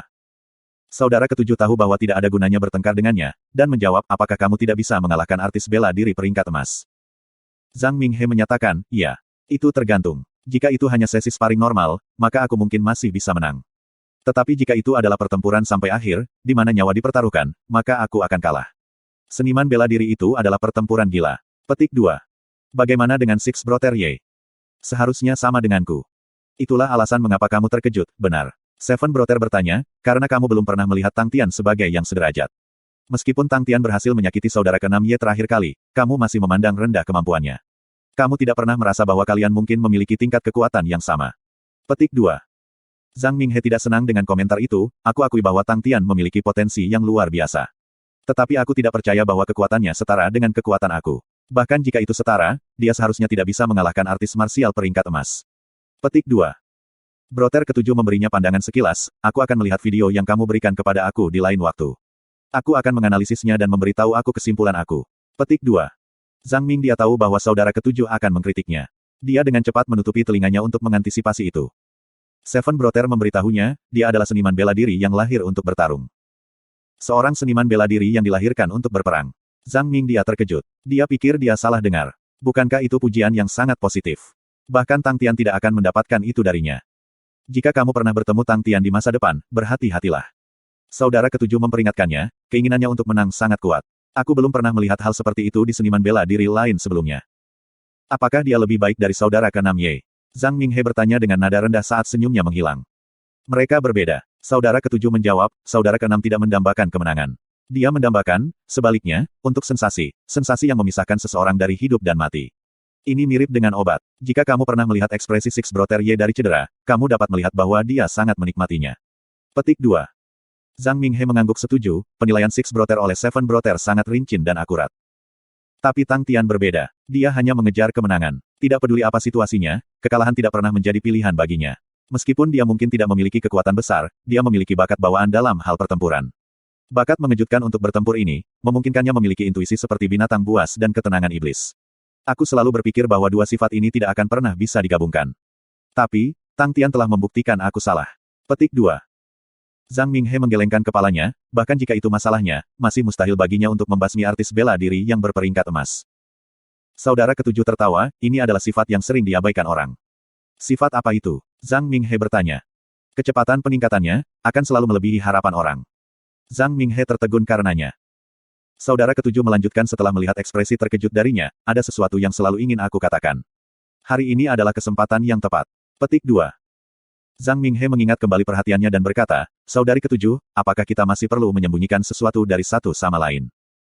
Bukannya dia terlalu cepat, tapi kamu terlalu lambat. Seven Brother menatap lurus ke mata Zhang Minghe, kamu mungkin memiliki bakat bawaan yang kuat tetapi kamu tidak memiliki tekad. Kamu sering menggunakan energi dan waktu kamu untuk bertarung dan licik melawan musuh-musuh kamu. Sekarang, Tang Tian telah berhasil membunuh seorang artis bela diri peringkat emas. Berdasarkan kecepatan kamu saat ini, kamu mungkin perlu 2 tahun lagi sebelum kamu dapat mendorong diri kamu ke dalam 3.000 seniman bela diri peringkat teratas. Petik 2. Mulut Zhang Minghe sekarang menganga lebar. Tapi dia diam. Tapi bagaimana orang lain bisa melakukannya? Seven Brother bertanya, ini mungkin tampak tidak masuk akal tetapi karena orang lain telah berhasil melakukannya, kamu akan kalah jika kamu tidak mengejar mereka. Seven Brother melanjutkan, ini mirip dengan kontes di antara kalian semua. Pemenangnya mungkin bukan yang terbaik dalam pertempuran, juga bukan keluarganya yang terkuat. Tapi itu didasarkan pada pedang siapa yang lebih kuat dan siapa yang mampu bertahan sampai akhir. Jika kamu memiliki pedang terkuat yang dapat menyaingi siapapun, maka tidak perlu bagi kamu untuk menipu mereka untuk menang. Aku tahu kamu semua selalu memandang rendah keenam saudara, tetapi setidaknya dia masih memiliki kesempatan. Qiyu San sudah mati. Jika saudara keenam tidak dapat membuat kamu belajar, maka Tang Tian akan melakukannya. Bila kamu sudah tumpul, sekarang saatnya untuk meluangkan waktu untuk mengasahnya lagi. Petik 2. Zhang Ming dia malu dengan apa yang dia katakan. Memang benar bahwa dia telah meluangkan waktunya pada masalah-masalah eksternal lainnya alih-alih pelatihan pribadinya. Grup marsial terhormat telah berdiri di puncak semesta terlalu lama dan telah mengabaikan perkembangan saingan kita. Pada hari kedua, kata-kata saudara ketujuh telah melintasi eselon yang lebih tinggi dari grup marsial terhormat, menyebabkan gebrakan hebat. Banyak tetua di panel memuji apa yang dikatakan Seven Brother. Banyak cabang besar dalam grup sekarang berencana untuk mengarahkan sumber daya dan pelatihan mereka kepada generasi muda. Dan dengan pernyataan Seven Brother, nama Tang Tian juga terkenal di antara eselon-eselon yang lebih tinggi dari grup bela diri terhormat. Tang Tian dengan demikian diberi julukan baru, Greenstone. Pada titik ini, Greenstone sama sekali tidak bahagia karena dia saat ini sedang disiksa oleh orang lain. Mata Tang Tian terbuka lebar dan menatap ke bawah ke 1000 tangan iblis Lord yang berdiri di depannya. Dia mengamuk di dalam dirinya. Dia sudah membunuh Gold Martial Artist, namun dia masih dipukuli dengan buruk oleh nenek tua. Seolah-olah Tuan 1000 tangan iblis bahkan tidak melihat Tang Tian sepenuhnya. Dia melangkah ke permukaan laut yang berkilau dan tembus cahaya saat dia merenungkan sesuatu dengan sungguh-sungguh. Apa yang dia doakan? Melihat bahwa itu mungkin kesempatan untuk menyerang, Tang Tian tiba-tiba berlari ke arahnya. Bang! Dia terlempar kembali dengan kecepatan yang jauh lebih tinggi saat dia terjun ke laut. Seribu tangan iblis Lord melirik Tang Tian yang sedang berjuang. Dia terganggu oleh Tang Tian yang sial, meskipun kekuatan Tang Tian lemah, dia tidak akan berhenti mencoba. Tang Tian berjuang keluar dari air. Dia mengambil napas dalam-dalam dan mengamati sekelilingnya. Lautan yang indah. Hei, tempat apa ini? Suara seribu tangan iblis Lord terdengar dari atas Tang Tian yang sedang berjuang. Tang Tian menjawab, ini adalah samudera cermin indigo. Indigo cermin laut. Itu bukan nama yang buruk. Seribu tangan iblis Tuan. Tang Tian menenangkan dirinya saat dia berputar-putar di air. Seribu tangan iblis Lord penasaran dengan lingkungannya. Kekuatan Tuhan adalah yang terkuat yang pernah dia temui dari semua jenderal roh. Teknik bela dirinya juga tangguh. Dia bahkan tidak bisa mengelak atau memblokir serangannya. Itu menyedot kepercayaan yang dia peroleh dari mengalahkan Ji Xiaoya. Dia bahkan belum pernah mendengar nama Tousan Hands Devil Lord, tapi itu sangat kuat. Dunia ini benar-benar memiliki banyak hal untuk dijelajahi. Tang Tian tidak berkecil hati. Dia mendorong dirinya sendiri dengan tenang. Aku pasti lebih baik darinya. Tang Tian menempatkan Tuhan sebagai bullseye-nya. Dia sama sekali tidak marah ketika dia duduk dengan tenang di permukaan laut. Ceritakan padaku apa yang sedang terjadi di dunia saat ini. Tuhan bertanya. Tang Tian bersimpati dengannya. Setelah dipanggil begitu lama, teman-teman dan keluarga Tuhan pastilah telah meninggalkan dunia sejak lama. Tang Tian kemudian memikirkan Paman Bing dan Ghost Claw Nong. Tentu, Tang Tian menjawab.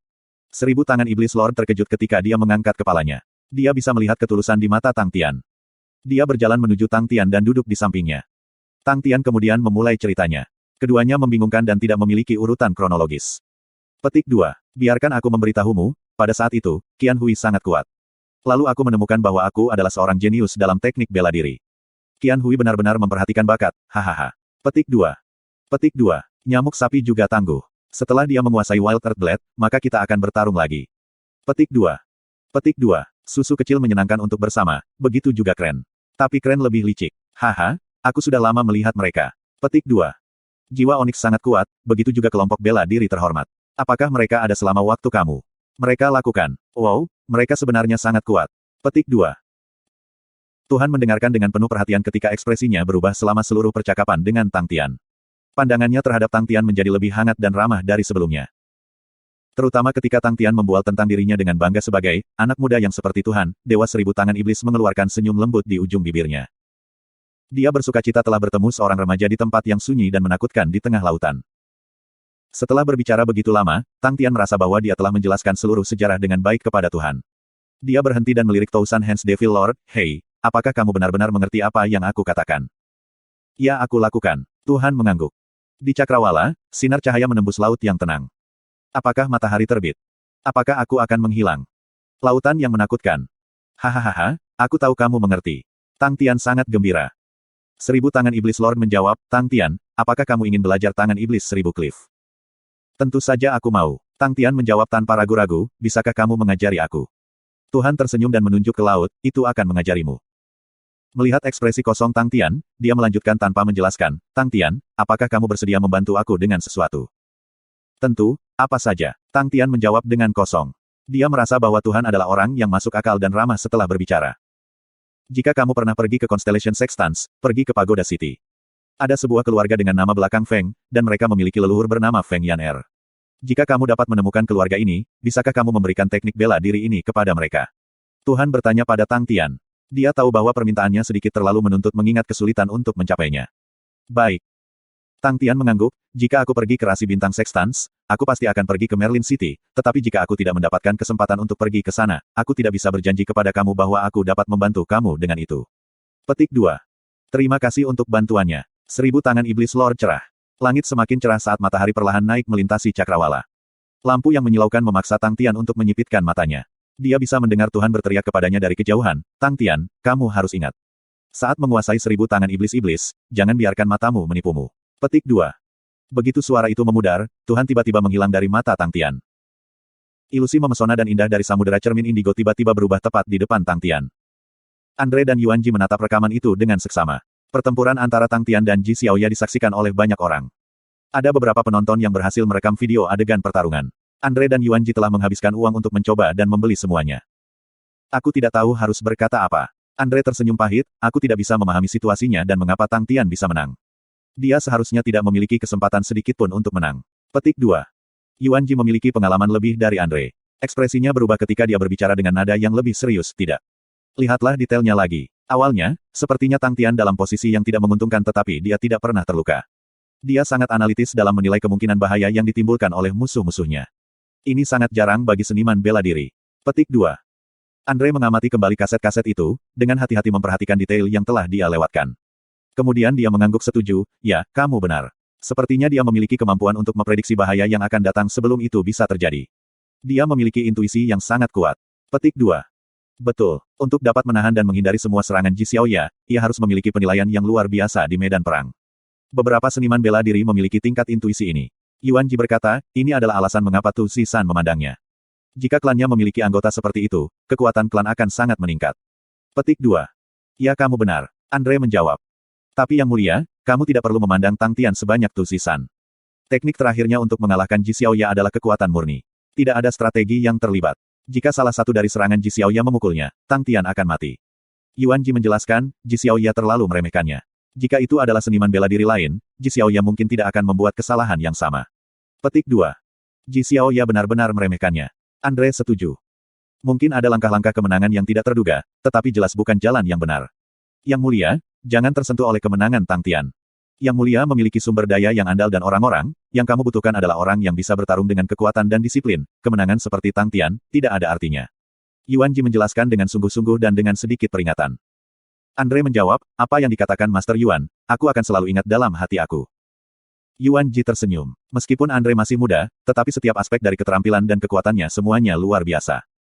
Yuan Ji bertanya, Yang mulia, apa yang telah kamu rencanakan untuk konstelasi Andromeda? Andre tersenyum, dengan pertempuran yang baru saja terjadi, kita harus menjelaskannya kepada konstelasi Andromeda. Angelina tampaknya memiliki niat lain dalam pikirannya. Dia sepertinya tidak mau memihak kita. Kenapa kita tidak kembali? Petik 2. Kembali. Yuan Ji terkejut. Beberapa saat kemudian, dia tersenyum lembut setelah menyadari apa yang dia rencanakan. Itu adalah strategi cerdas oleh Yang Mulia. Angelina tertangkap tidak siap dengan retret mendadak Andre. Dia tahu apa yang direncanakan Andre. Itu adalah cara untuk maju dengan mundur. Konstelasi Andromeda sekarang kekurangan seniman bela diri papan atas karena mereka semua diberantas. Oleh karena itu, saat ini kurang dalam langkah-langkah defensif. Itu juga kehilangan perlindungan yang ditawarkan dari konstelasi Leo. Begitu kelompok bela diri yang terhormat menyerang, tidak mungkin konstelasi Andromeda bisa mempertahankan diri. Angelina pahit. Dia sepenuhnya memahami rencana Andre, tetapi tidak bisa berbuat apa-apa. Tunggu sebentar. Angelina tiba-tiba teringat Tang Tian dan kelompoknya. Saat ini, konstelasi Lupus dan konstelasi Andromeda, yang satu berkembang pesat sementara yang lain compang camping. Tang Tian dan rakyatnya tidak akan pernah membiarkan konstelasi Andromeda jatuh ke tangan kelompok bela diri terhormat. Tapi, ada bahaya tersembunyi di balik strategi ini. Kekuatan orang-orang Tang Tian masih jauh dibandingkan dengan Leo Constellation. Jika ada sedikit musuh, maka itu akan dapat dikelola, tetapi jika mereka tiba secara massal, Tang Tian bukan tandingan mereka. Kemudian Angelina berpikir, jika musuh datang berbondong-bondong, toh tidak ada cara untuk menghentikan penghancuran konstelasi Andromeda. Ketika dia berhasil menemukan kediaman Tang Tian dan orang-orangnya, dia mengetahui dari Kren bahwa Tang Tian saat ini dalam budidaya pintu tertutup. Dia hanya bisa pergi dengan enggan, berharap bahwa dia akan lebih beruntung di lain waktu. Ketika dia kembali, dia kemudian menemukan sesuatu yang aneh. Di antara tiga pria, Tang Tian adalah pemimpin mereka. Dalam pandangannya, dia merasa bahwa Kren akan menjadi pemimpin karena kehebatan dan ketenangannya selama pertempuran. Dia merasa nyaman karena pasukan ayahnya akhirnya tiba di kota Andromeda. Kembalinya tentara dataran tinggi membawa raungan dan sorakan dari orang-orang kota. Ini secara signifikan meningkatkan moral pasukan yang dibiarkan melindungi kota. Itu tidak benar. Kenapa tiba-tiba kita disambut di daerah ini? Petik 2. Di masa lalu, sepertinya kita tidak disambut sama sekali. Mendengarkan diskusi tentaranya, Tadun tetap acuh tak acuh. Dia melirik puing-puing dan kekacauan kota. Itu membuatnya semakin murung. Kota ini telah mengalami serangan selama 2 bulan terakhir. Itu lebih dari yang dialami generasi lain manapun. Tadun berlari kencang ke kota. Kulitnya hitam arang. Angin sepoi-sepoi menerpa wajahnya saat rambutnya yang indah tertinggal di belakang. Tatapannya setajam pisau. Kehadirannya sangat mengintimidasi. Ketika dia melihat Angelina yang menunggunya di gerbang, tatapannya yang dingin berubah hangat dan ramah. Ayah. Angelina berlari menuju Tadun, dengan butiran air mata mengalir deras di pipinya. Tangan Tadun yang kasar dan babak belur menepuk punggung Angelina dan dia berbicara kepadanya dengan nada lembut, apa yang dilakukan sudah selesai, Angelina. Apapun yang terjadi, ayah tidak akan pernah membiarkanmu menderita seperti ini lagi. Petik 2. Angelina bahkan menangis lebih keras. Tidak ada tentara di kontingen yang berani tertawa. Mereka telah mendengar tentang serangan yang diderita oleh kota. Sekarang, Angelina bukan hanya anak perempuan Tadun. Dia adalah tuan dari seluruh konstelasi Andromeda.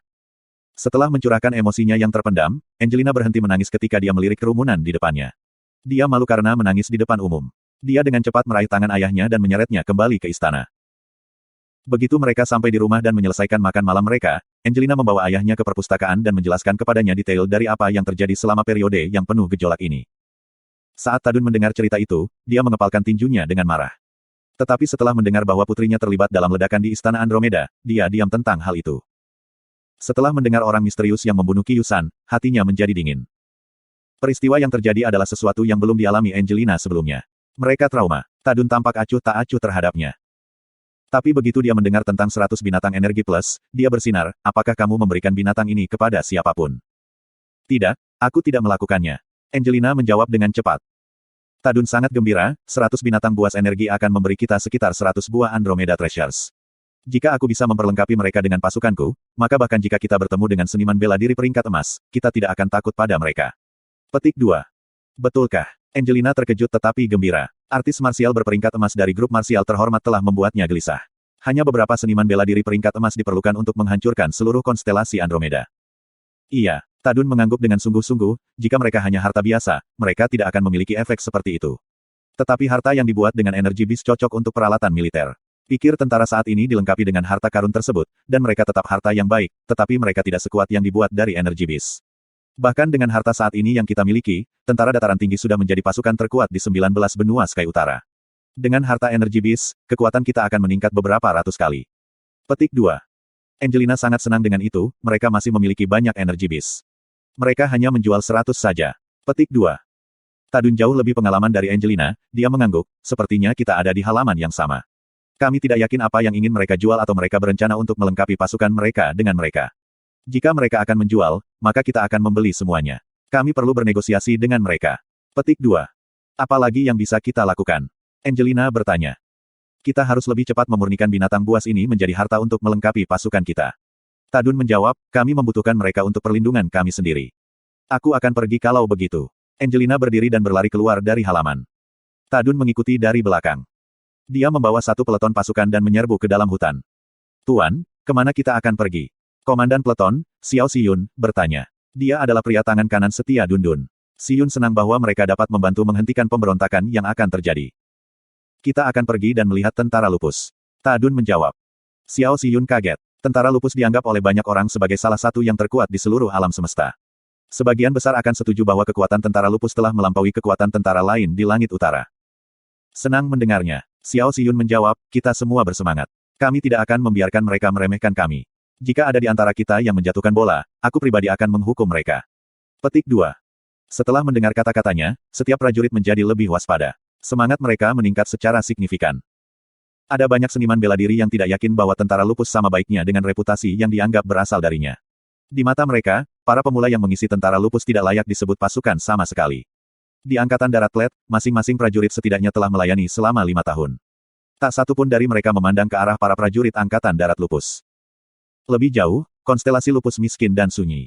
Itu adalah tempat terlantar yang tidak berguna bagi siapapun. Mereka masuk ke dalam hutan dengan cepat. Tiba-tiba, Xiao Xiyun berbisik kepada Tadun, ada peluit samar di dekatnya. Tadun mengangguk. Dia tidak terkejut. Jika tidak ada peluit peringatan kepada tentara lupus tentang tentara mereka yang masuk, maka dia akan melihat tentara lupus sebagai tidak siap dan tidak siap tempur.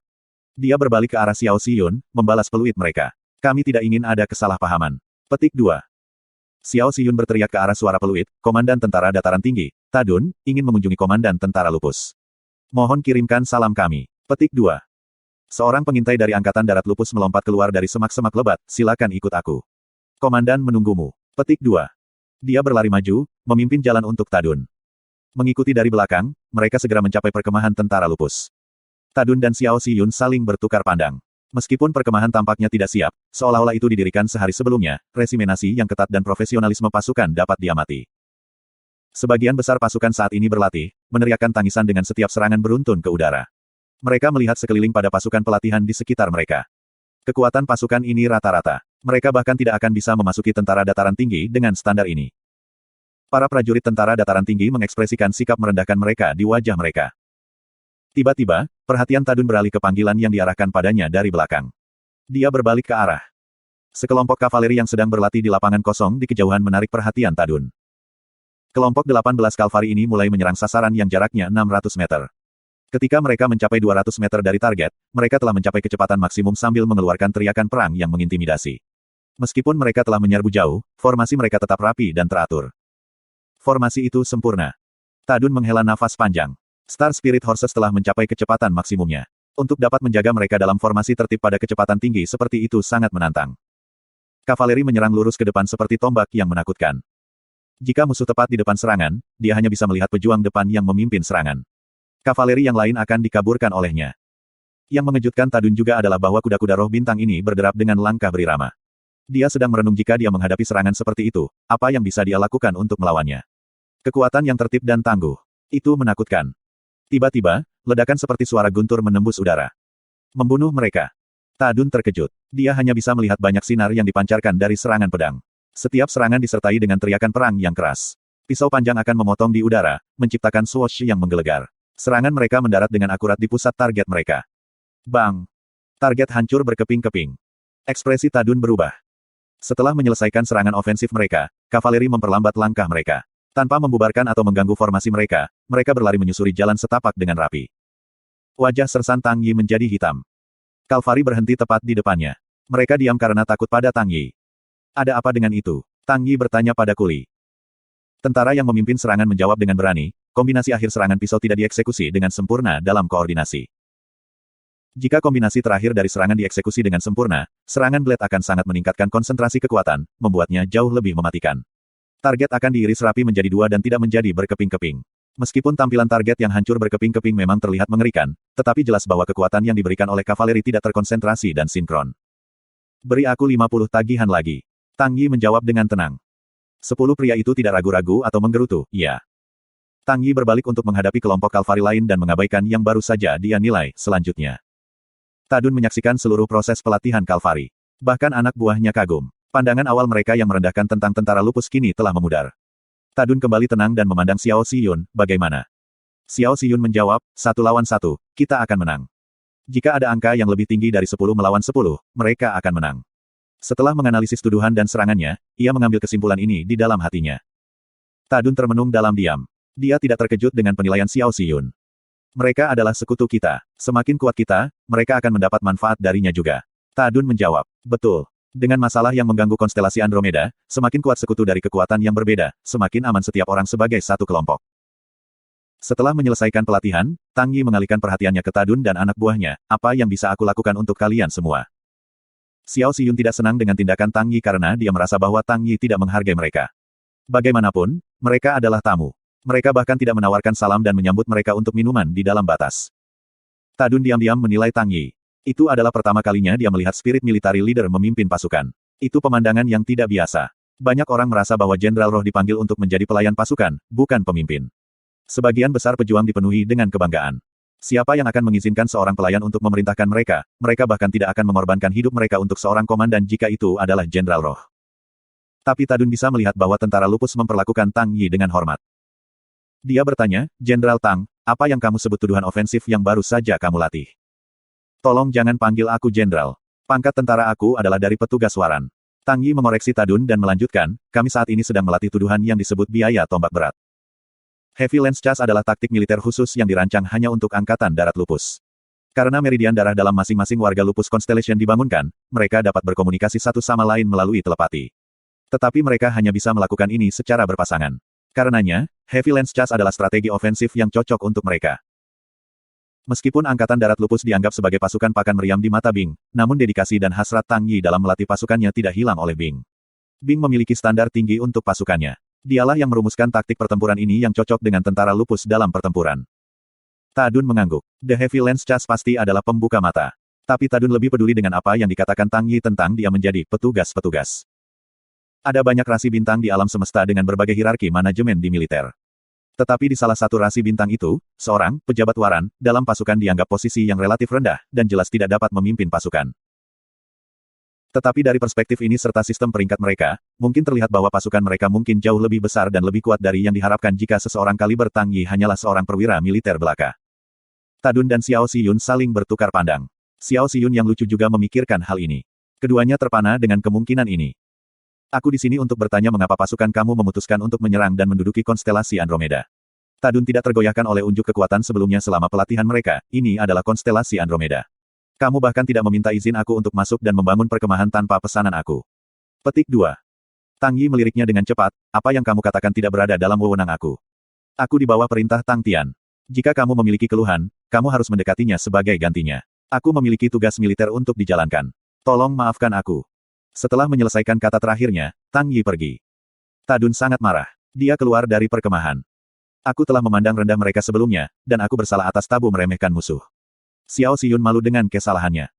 Tadun menggelengkan kepalanya, bukan hanya kamu. Kami secara kolektif mengalami kesalahan yang sama. Beritahu aku apa yang telah kamu analisis. Petik 2. Xiao Xiyun memberikan ekspresi tegas, ini adalah pasukan tempur elit. Kualitas mereka mungkin tidak baik tetapi mereka memiliki resimentasi yang ketat dan komando pasukan kuat, yang merupakan pertama kalinya aku pernah melihat dalam hidup aku. Biaya tombak berat mereka tangguh dan pasukan rata-rata seperti kita tidak dapat bertahan melawan serangan semacam itu. Karena kekuatan prajurit mereka lemah, kita harus memilih medan yang lebih rumit dan sulit untuk bertarung dengan mereka, seperti gang kota.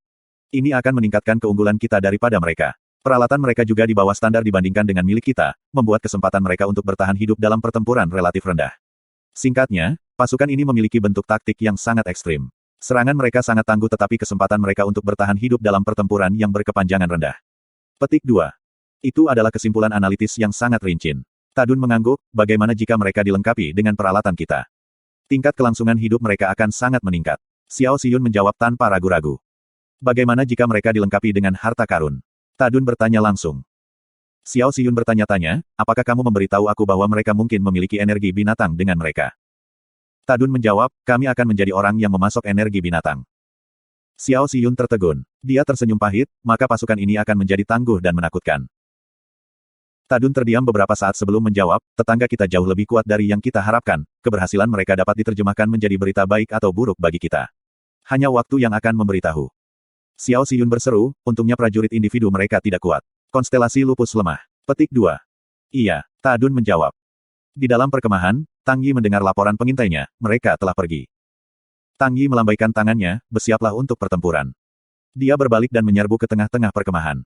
Dia melewati tempat latihan. Daerah ini berada di dekat pintu masuk Season Field Waterway. Struktur raksasa, dalam bentuk bangunan perunggu, saat ini sedang dibangun. Tang Yi berhasil menemukan insinyur mekanik yang bertanggung jawab atas proyek, berapa lama lagi kamu perlu menyelesaikan struktur? Pak, aku perlu setidaknya 3 hari lagi. Dia adalah insinyur lokal dari konstelasi lupus. Dia tidak memiliki keterampilan teknik yang kuat, tetapi dia cukup baik untuk menyelesaikan proyek. Pembangunan Akademi Bela Diri Langit Wolf berada di bawah manajemennya. Begitu Tang Yi mendengar tentang Akademi Bela Diri Langit Serigala, dia lari tanpa ragu menemukan Bing.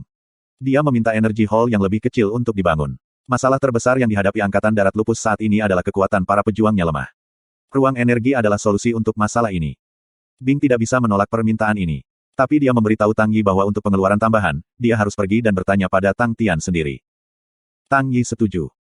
Komponen dan biaya untuk balai energi yang lebih kecil dianggap kecil dibandingkan dengan struktur lain di Kota Tiga Roh. Kota itu telah menjadi kota metropolis bagi para seniman bela diri mekanik, yang menarik para pejuang dari seluruh penjuru alam semesta. Sai Lei telah lama bermimpi memiliki pasukan sendiri seperti Old Man Fei. Tanpa berkonsultasi dengan siapapun, ia telah merekrut staf baru, dan menciptakan kelompok insinyur mesin yang sama besarnya. Sejak pasukan mekanik kota Yong'an didirikan, senjata roh mekanik telah mendapatkan reputasi yang kuat di seluruh alam semesta. Orang-orang tahu bahwa senjata roh mekanik terbaik dibeli dari keluarga Mo. Jika mereka menginginkan senjata yang lebih kuat, mereka harus datang ke kota Tiga Roh. Three Spirit City menjadi makmur karena itu. Bangunan perunggu itu telah menjadi tengara kota. Dengan meningkatnya jumlah tentara yang telah direkrut, perusahaan besar itu menjadi ramai. Karena itu, Bing dan Sai Lei telah membahas membangun yang baru. Sementara itu, Bing berencana untuk mengakuisisi seluruh Three Spirit City jika bukan karena kemungkinan akibat berapi-api yang mungkin dia hadapi. Keluarga terbesar di kota itu, keluarga Lin, sudah meninggal. Sekarang, kota ini tidak memiliki keluarga lagi. Tidak ada yang berani menentang pembangunan struktur perunggu. Struktur perunggu yang baru mengambil hampir 3/4 dari seluruh wilayah kota Tiga Roh. Pintu masuk ke Martial Spirit Chamber dan Military Weapon Warehouse semuanya bertempat di dalamnya. Kekuatan finansial dari Three Spirit City telah mengejutkan banyak orang luar. Tetapi kemakmuran tidak hanya menarik insinyur mekanik atau seniman bela diri mekanik ke kota Tiga Roh. Di mata banyak orang, itu adalah target invasi. Bahaya mendekat. Tang Tian pulih kembali. Dia ingat nyala api nila yang menyala di Cakrawala di Indigo Mirror Ocean. Bagaimana lautan menyala seperti itu? Dari mana nyala datang? Tiba-tiba, sebuah suara bergema dari atasnya. Kamu sampah yang tidak berguna. Kamu gagal menjawab 100 pertanyaan pertama. Bagaimana kamu bisa menguasai 1000 tangan iblis-iblis? Dari semua murid aku, kamu adalah yang paling lambat. Apakah kamu tidak malu pada diri sendiri? Petik 2. Tang Tian dengan cepat membuka matanya dan menatap sekelilingnya. Ada seorang tetua dengan surai putih dan wajah penuh amarah. Ini adalah... Tang Tian membuka mulutnya, tetapi tidak ada yang keluar. Kamu tidak muda lagi. Terus buang waktu dan kamu akan menjadi gelandangan yang tidak berguna. Lelaki tua itu masih memiliki amarah di dalam dirinya, tetapi dia telah merendahkan nadanya, kamu cerdas tapi malas dan tidak mau melakukan kerja keras untuk tujuanmu. Kamu mungkin tidak memiliki tanggung jawab apapun dalam hal mengelola akademi atau memiliki peran apapun dalam masalah keluarga. Tetapi jika ada sesuatu yang mengharuskan kamu, apalagi yang bisa kamu lakukan selain merasa menyesal? Petik 2. Orang tua itu pergi dengan kecewa. Tang Tian tertegun oleh omelan yang tidak masuk akal itu, dikejutkan oleh pernyataan itu saat dia sadar kembali. Keadaan pikirannya masih berantakan saat dia terus melihat sekelilingnya. Kamar itu didekorasi dengan mewah, dengan furnitur mahal diletakkan di sekitarnya. Tang Tian melihat sebuah buku tebal di bawah meja. Dia berjalan ke arahnya dan membukanya. Itu adalah buku yang disebut kunci gerakan tangan. Tiba-tiba dia memikirkan kata-kata yang diucapkan oleh orang tua itu. Gerahnya gusar. Ketika lelaki tua itu mengatakan bahwa dia tidak bisa menjawab 100 pertanyaan, apakah dia merujuk hal ini? Dia menelusuri halaman yang dia buka. Di atasnya tertulis, pertanyaan 91. Ketika dia membalik ke halaman terakhir, dia tersentak. 1024 pertanyaan. Tang Tian curiga. Di mana di sini? Siapa orang-orang ini? Dia berjalan ke depan ruangan, ingin mendorong membuka pintu untuk melihat apa yang ada di luar. Tidak peduli berapa banyak kekuatan yang dia gunakan, dia tidak bisa mendorongnya terbuka. Gerbang Iblis. Tang Tian tertegun. Dia tahu dia memiliki kekuatan yang hebat. Dengan kekuatan yang dia berikan tadi, pintu seharusnya terbuka lebar. Tapi itu bahkan tidak bergerak. Ketika dia mencoba mengambil atau memindahkan barang-barang di sekitar ruangan, dia menemukan bahwa hanya buku yang bisa dipindahkan. Yang lain tetap diam. Mungkinkah itu hanya ilusi? Setelah berkeliaran selama setengah hari, dia mulai merasa bosan. Dia duduk dan membalik-balik kunci gerakan tangan. Dia terpesona oleh buku itu. Itu berbicara tentang metode yang berbeda untuk mengalahkan berbagai gaya serangan. Itu sangat misterius. Karena Tang Tian berspesialisasi dalam pertempuran jarak dekat, buku ini bisa menambah kekuatannya secara signifikan. Tang Tian telah mengalami banyak gerakan serangan yang dijelaskan dalam buku sebelumnya. Dia menemukan bahwa serangan baliknya untuk serangan ini tidak jauh berbeda dari pejuang lainnya. Jika dia bisa menggunakan metode ini yang dijelaskan dalam buku ini, dia akan memiliki keuntungan besar di medan perang. Karena dia tidak bisa keluar, dia mengabdikan dirinya untuk melahap isi buku. Segera, Tang Tian kewalahan dengan jumlah pengetahuan. Mudah dibaca, tetapi untuk menyelesaikan pertanyaan, Tang Tian merasa sangat sulit. Lebih buruk lagi, dia tidak bisa memahami konteks dan isi pertanyaan. Buku ini lebih cocok untuk Kren, Tang Tian bertanya-tanya. Bang bang bang. Seseorang menggedor pintu. Pintu-pintu kemudian terbuka. Seorang remaja dengan wajah persegi dan telinga besar berlari ke ruangan. Ah Yu, aku sudah menunggu kamu setengah hari, mengapa kamu tidak mulai bergerak? Bergerak lebih cepat dan bawa masalah, ayo pergi. Petik 2. Setelah selesai, remaja itu berbalik dan berlari menuju pintu. Tang Tian mencatat pertanyaan itu dan mengikuti remaja itu keluar. Dia kemudian menemukan bahwa dia tidak mengendalikan tubuhnya. Hei, hei, hei. Tentang apa semua ini? Tang Tian menemukan tidak ada yang keluar dari mulutnya, Tang Tian tidak terintimidasi oleh sifat aneh dari keadaan tersebut. Sederhana, ini pasti mimpi. Mimpi yang sangat menarik. Ini adalah pertama kalinya dia mengalami mimpi seperti itu. Tang Tian menenangkan dirinya dan mengikuti di belakang remaja itu. Tapi siapa itu Ah Yu? Ah Yu, sekarang kita akan pergi ke Gua Seribu Roh untuk pelatihanmu. Kamu sangat cerdas. Kamu pasti akan menguasai tangan iblis seribu cliff. Remaja itu berseru. Tang Tian merasa senang di dalam. Akhirnya seseorang memuji bahwa dia pintar. Dengan pernyataan ini, ia merasa bahwa semua mimpi itu sepadan. 1000 tangan iblis cliff. Nama ini terdengar akrab. Tunggu, bukankah itu kartu unik? Dua berlari menuju tujuan mereka. Remaja di depan memiliki teknik tubuh cahaya yang kuat. Mereka segera tiba di sebuah gua tepat di belakang gunung. Itu dijaga oleh dua seniman bela diri. Gua itu memiliki nama, 10.000 meter 1000 roh, terukir di atas pembukaan. Tang Tian waspada. Kedua penjaga memiliki aura kuat di sekitar mereka, yang sangat dingin. Para penjaga mengenali mereka dan membiarkan mereka lewat. Begitu berada di dalam gua, remaja itu memberi Tang Tian kata-kata penyemangat, Ah Yu. Kamu bisa melakukannya. Kali ini, kamu harus melewati 200 level sekaligus. Aku akan mendukung kamu. Petik 2. Para remaja menghilang ke kedalaman kegelapan gua.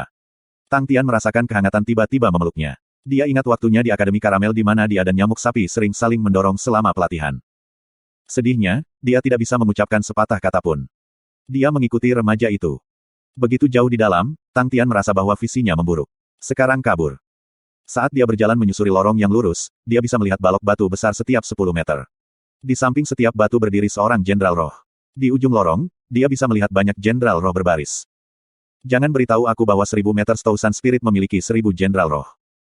Mulut Tang Tian ternganga. Dia terpana oleh jumlah jenderal. Itu di luar imajinasinya. Setelah dia mendapatkan ketenangannya, dia berjalan menuju Jenderal Roh pertama. Begitu dia berada dalam jarak 3 meter, mata sang jenderal menyala. Dia melepaskan pukulan lurus ke Tang Tian. Tang Tian yang gesit menghindari serangan itu dan membalasnya dengan pedangnya, mengenai tulang rusuk kiri sang jenderal. Bang! Jenderal Roh menghilang ke sorotan cahaya terang dan hilang. Tang Tian menarik napas dalam-dalam. Serangan pertama dari sang jenderal Roh sebenarnya adalah pertanyaan pertama dari buku The Key to Hand Movements. Mungkinkah? Tang Tian, tanpa ragu-ragu, menyerbu ke arah jenderal Roh kedua yang ada di dekatnya. Gerakannya cepat. Dengan satu gerakan, ia mengubah jenderal kedua menjadi bola cahaya. Setelah mengalahkan beberapa jenderal Roh, Tang Tian membenarkan bahwa para jenderal Roh ini adalah karakter dalam buku The Key to Hand Movements. Meskipun sulit untuk menguraikan makna buku itu, tetapi keberhasilannya melawan para jenderal Roh sejauh ini telah meningkatkan kepercayaan dirinya. Dia sekarang mengerti bahwa mimpi itu adalah untuk memungkinkan dia untuk menguasai 1000 Iblis Cliff. Tangan. Tang Tian yang gembira mulai maju tanpa rasa takut. Kemajuannya tidak cepat. Meskipun dia memiliki jawaban atas pertanyaan-pertanyaan itu, dia tidak sepenuhnya mengikuti jawaban menurut buku itu. Dia mencari tahu sendiri bagaimana cara mengalahkan para jenderal Roh ini. Setiap kali dia mengalahkan seorang jenderal Roh, dia akan berhenti dan membandingkan jawaban buku itu dengan pertanyaan dengan metode formulasinya sendiri dalam melawan serangan itu. Jawaban buku itu jauh lebih teliti dan kuat daripada caranya sendiri dalam melawan. Tang Tian tidak terbiasa dengan teknik gerakan tangan. Di masa lalu, dia tidak pernah berpikir bahwa teknik bisa dilawan dan dibongkar oleh lawan. Dia merasa segar setelah mempelajari ini, rasanya seperti terekspos ke dunia baru. Ketika datang untuk mempelajari teknik-teknik baru, Tang Tian akan selalu mengabdikan dirinya sepenuhnya untuk itu. Setelah mengalahkan puluhan jenderal Roh, ia segera menemukan bahwa teknik gerakan tangan sebagai serangan balik sangat menarik. Sekarang, dia menatap setiap jenderal Roh dengan tatapan berapi-api. 1000 penawaran yang akan aku hancurkan untuk pelatihan aku. Jika aku dapat mengisi semua ini akan membuktikan betapa kuatnya aku. Tang Tian melepaskan tembakan terpendamnya dan menyerbu ke depan. Begitu pemuda yang seperti dewa hadir, bersiaplah untuk dikalahkan. Selanjutnya, dia tidak merasa lapar atau lelah dalam mimpi ini. Ini adalah situasi yang sempurna untuk melatih dirinya sendiri. Tang Tian tidak pintar. Jika dia harus mempelajari semua teknik ini dengan hati, itu akan memakan waktu lama. Tetapi dia memilih cara terbaik dan paling efisien untuk melakukannya, yaitu bertarung. Di tengah-tengah pertempuran, Tang Tian tidak punya waktu untuk menghargai seluk-beluk teknik yang ia pelajari. Dia berkonsentrasi pada serangan dan pembukaan lawan-lawannya. Ketika ditempatkan dalam situasi yang sulit, orang-orang terbaik akan muncul. Serangan dari para jenderal Roh semakin canggih. Itu adalah pembuka mata untuk Tang Tian. Dia harus sangat fokus dan memotivasi dirinya sendiri agar tetap siap untuk serangan berikutnya. Dia tidak tahu bahwa dia memiliki bakat bawaan untuk ini. Tentu saja, Tang Tian memang menghadapi banyak kegagalan selama pelatihannya. Itu normal baginya untuk terjebak pada tingkat dengan jenderal Roh selama hampir setengah hari. Setiap kali dia dihadapkan dengan ini, dia akan melakukan yang terbaik yang selalu dia lakukan. Untuk mengganggu musuhnya tanpa akhir. Dia akan terus tanpa henti sampai akhirnya dia menang. Dia menggunakan strategi ini untuk perlahan-lahan maju melintasi level. Kegelapan dari lorong itu dipenuhi dengan para jenderal Roh yang tak terhitung jumlahnya. Sosoknya yang kesepian maju di antara kegelapan, mengalahkan masing-masing musuh satu persatu. Di lantai 11 Heaven Flower Hotel, 2 orang berdiri di balkon, menghadap ke struktur perunggu di Cakrawala. Menyusul kemakmuran yang terus meningkat dari Tree Spirit City, penerima manfaat utama adalah hotel. Gelombang besar orang asing telah menyerbu hotel. Kota ini sekarang memiliki hampir 60 hotel dan tumbuh dari hari ke hari. The Heaven Flower Hotel adalah yang tertua dari semuanya karena layanan dan suasananya yang baik. Ini mewah, kata seorang pria parubaya yang tinggi yang sedang berdiri dengan bantuan tongkatnya. Di sebelahnya adalah seorang pria botak yang terlihat berusia 30 tahun. Dia memancarkan aura menakutkan. Dia tersenyum, ini seharusnya cukup untuk kita. Pria parubaya itu bertanya, apakah kamu berhasil mengetahuinya? Aku sudah. Pria botak berseru, mereka tidak memiliki seniman bela diri yang kuat. Mereka hanya sekelompok seniman bela diri di daftar Heavenly Road. Mereka tidak lebih dari sekelompok tentara yang lembut. Bahkan dengan seniman bela diri mekanik, apa yang bisa mereka lakukan untuk kita? Ini akan menjadi pembunuhan yang mudah bagi kita. Petik 2. Pria parubaya itu tidak ragu dan menjawab, kami akan melaksanakannya malam ini. Atasi dengan cepat. Petik 2. Bing menganalisis senjata roh mekanik baru di depannya. Warnanya biru tua, mirip dengan langit. Itu tampak seperti Sky Tiger, tetapi garis-garisnya jauh lebih rumit diukir, persendiannya jauh lebih maju, setiap orang tampaknya ditempa dengan perhatian penuh dari seorang seniman, membuatnya sangat indah. Itu tampak seperti harimau, dengan aura yang bermartabat dan keras. Bulu-bulu biru berkilau bertumpuk satu sama lain, membentuk 6 sayap indah yang lurus seperti pedang. Ini adalah senjata roh mekanik kamu yang terbaru. Terakhir kali, pertempuranmu menghancurkan sebagian besar Sky Tiger, terutama roh bela diri. Aku menggunakan aura yang tersisa dari roh bela diri untuk bergabung dengan roh bela diri baru untuk membuat senjata ini. Sai Lei meminta maaf karena tahu betapa berartinya Sky Tiger bagi Bing. Terima kasih, Bing menggelengkan kepalanya, kamu telah melakukan yang terbaik. Betul, Sai Lei setuju, ini adalah senjata roh mekanik terkuat yang pernah aku buat hingga saat ini. Jika kamu pernah bertemu Ye Chao Ge, kamu harus mencoba senjata ini padanya. Lihat apakah dia masih bisa menghancurkannya seperti terakhir kali. Untuk senjata roh mekanik ini, aku telah melakukan banyak percobaan untuk menyempurnakannya, bahkan memanfaatkan orang-orang di bawah Tang Chou. Petik 2. Dia masih merenung atas kehancuran Sky Tiger. Wanita tentu ingat dendam dengan baik. Bing mengubah topik pembicaraan dengan keringat, perkenalkan aku pada kreasi kamu. Terlihat bagus sekali. Petik 2. Sai Lei sangat gembira, tidak hanya itu terlihat bagus, tetapi kamu akan tahu itu utilitas yang kuat ketika kamu mencobanya. Aku telah meneliti gaya pertempuran kamu, dan jujur, aku telah menemukan bahwa kekuatan pribadi kamu tidak sekuat kekuatan kamu sebagai pemimpin militer. Oleh karena itu, aku mentweak senjata sehingga akan meningkatkan kekuatan kamu ke level para jenderal. Ini adalah senjata pertama yang pernah aku buat hanya untuk seorang pemimpin militer. Petik 2. Dirancang untuk pemimpin militer. Bing sangat senang. Dia berlari menuju Sai Lei, bagaimana kamu bisa melakukannya? Senjata roh mekanis khusus yang hanya digunakan oleh para pemimpin militer telah menjadi fokus penelitian oleh tentara selama bertahun-tahun. Tetapi mereka tidak pernah berhasil membuat senjata seperti itu sebelumnya. Sai Lei berhasil membuatnya. Dia tidak bisa mempercayai apa yang dia dengar. Sai Lei terkejut dengan kegembiraan Bing, masalah ini juga diselesaikan dengan bantuan pipa. Dia kemudian berteriak, pipa, pipa. Kedatangan. Pipa balas berteriak dari seberang ruangan lain. Itu bukan pertama kalinya dia dipanggil oleh Sai Lei untuk melakukan pekerjaan sambilan. Begitu dia melihat Bing, dia dengan cepat membungkuk, Tuan Bing. Sai Lei melambaikan tangannya, ayo, jelaskan kepada Jenderal Bing apa yang terjadi hari itu. Menjelaskan apa? Pipa bertanya. Meskipun dia masih sakit, dia terlihat jauh lebih baik dari sebelumnya. Pak Tua Fei tidak berhenti meneliti penyakitnya. Setelah melakukan upaya besar, kemajuan dapat dilihat dari sedikit pemulihan untuk Pipa. Sai Lei menjawab dengan tidak sabar, yang menyangkut tentara, pemimpin militer dan seniman bela diri. Ya ampun, memikirkannya membuat kepalaku sakit, lebih baik bagimu untuk mengatakannya. Petik 2. Oh, aku mengerti sekarang. Pipa menjawab, apa yang aku katakan mungkin tidak akurat. Tidak apa-apa, katakan saja apa yang kamu tahu. Bing menjelaskan, berusaha terdengar hangat dan selembut mungkin. Aku membacanya di buku, era 3 tentara besar, tentara dan pemimpin militer didorong ke ketidakjelasan. Pipa kemudian mendapatkan kembali ketenangannya. Dia perlahan-lahan mulai percaya diri, aku pikir ini adalah karena pengembangan teknik bela diri. Setelah 3 tentara besar, berbagai teknik bela diri dan seniman bela diri yang kuat telah muncul. Perkembangan teknik bela diri segera melampaui puncak sebelumnya, mengandung teknik roh yang lebih kuat. Bahkan kekuatan individu telah mencapai ketinggian baru. Petik 2. Dalam keadaan ini, keuntungan memiliki banyak seniman bela diri telah digantikan oleh kekuatan seniman bela diri top ini, oleh karena itu, jalan surgawi dikendalikan oleh seniman bela diri papan atas. Itu selama waktu ini ketika jiwa Onyx dan kelompok bela diri terhormat muncul. Jika era 3 tentara besar dianggap sebagai generasi tentara, maka setelah itu akan menjadi era artis bela diri. Petik 2. Bing terkejut. Tapi dia setuju. Pipa akurat dalam deskripsinya. Sejak dimulainya era seniman bela diri, ada juga banyak perkembangan. Penelitian tentang roh bela diri telah menyebabkan perkembangan yang tak terhitung. Teknik pelatihan juga menjadi lebih mudah. Sekarang, hampir semua orang dapat mempelajari 1 atau 2 teknik. Teknik menjadi lebih di mana-mana karena sistem teknik baru telah mencapai puncaknya 200 tahun yang lalu. Kekuatan antara seniman bela diri juga semakin dekat. Keuntungan memiliki lebih banyak seniman bela diri kini menjadi relevan lagi. Lei Ang lah yang pertama kali menemukan fenomena ini. Petik 2. Pipa berseri-seri dengan percaya diri saat dia menyelesaikan kata terakhir, berbicara dengan kecepatan yang tepat, tanpa terlalu sombong atau kompromi. Lion King Lei Ang. Bing terkejut. Iya, Pipa mengangguk, Raja Singa Lei Ang mulai membangun pasukannya sendiri. Setelah tentara Raja Singa didirikan, tidak pernah mengalami kekalahan. Sejak itu, orang-orang telah menyaksikan kecakapan tentara dan pentingnya pemimpin militer telah menjadi minat banyak orang. Tentara kini telah mendapatkan kembali popularitasnya. Petik 2. Kamu mengatakan generasi tentara akan bangkit sekali lagi. Bing bertanya. Dia tidak berani meremehkan pengetahuan yang dimiliki gadis kecil ini. Tidak, itu akan menjadi generasi kekacauan. Pipa menggelengkan kepalanya. Generasi kekacauan. Bing terkejut. Ya, karena sekarang tidak ada keuntungan yang jelas antara tentara dan seniman bela diri top. Keduanya sangat cocok. Karenanya, itu akan menjadi generasi kekacauan. Petik 2. Pipa merenung dan menjawab, dalam generasi kekacauan, playmaker penting adalah Lei Ang dan senjata roh mekanis yang diciptakan oleh Sister Sai Lei. Sai Lei sangat gembira, wajahnya tampak sangat bangga, haha, saudara perempuanku telah membandingkanku dengan Raja Singa Lei Ang.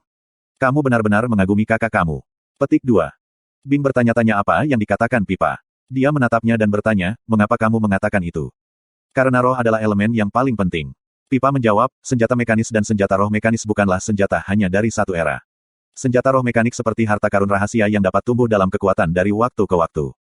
Itu akan menyalip harta karun karena dapat diproduksi secara massal. Aku tidak punya banyak informasi tentang pasukan Liang, tapi aku bisa menebak bahwa taktik pertempuran mereka menggunakan roh bela diri dalam pertempuran.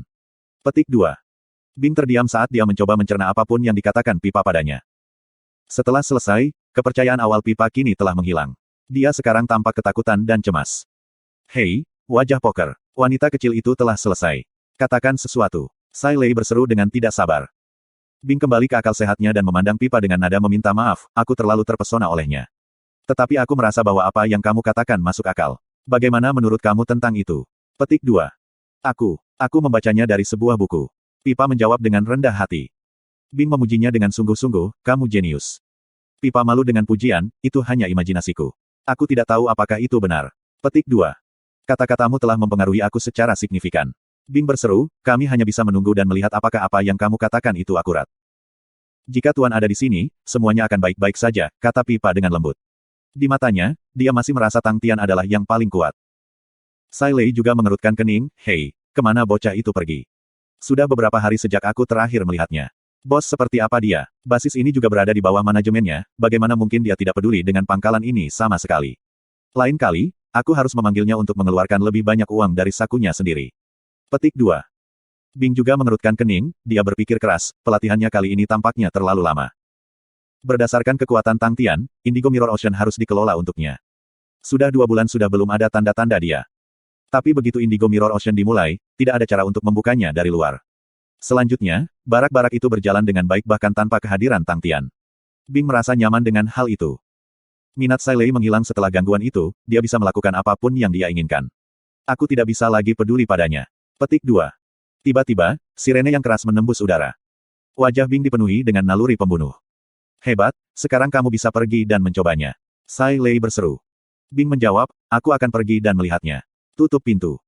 Setelah selesai, dia memakai senjata roh mekanik barunya dan pergi dengan tergesa-gesa. Ketika sirene berbunyi pada awalnya, struktur perunggu dalam keheningan yang mendalam untuk sementara waktu. Dalam hitungan detik, itu menjadi keributan. Semua lampu menyala, menerangi seluruh perkemahan. Tim pertama berkumpul. Tujuan kamu adalah kamp pelatihan. Pergi ke sana dengan cepat.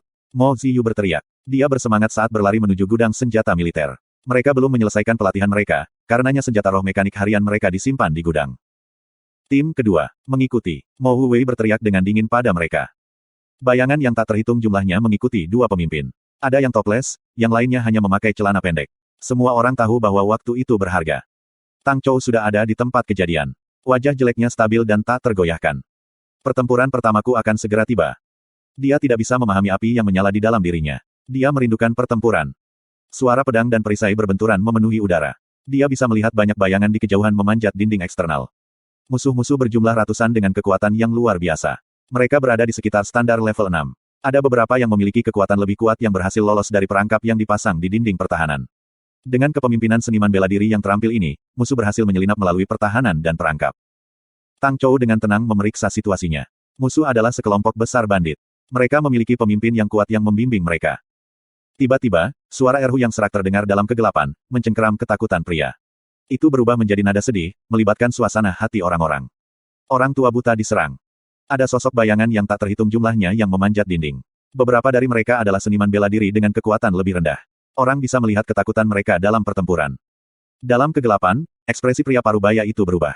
Dia memiliki kekuatan yang luar biasa. Begitu mereka mendengar bunyi senarnya, mereka tahu bahwa kekuatan orang tua buta-buta itu lebih kuat dari yang mereka harapkan. Dengan kekuatan semacam ini, dia pasti tidak berada di ujung daftar jalan surga. Pria itu tiba-tiba berbalik dan berteriak. Ah Ming.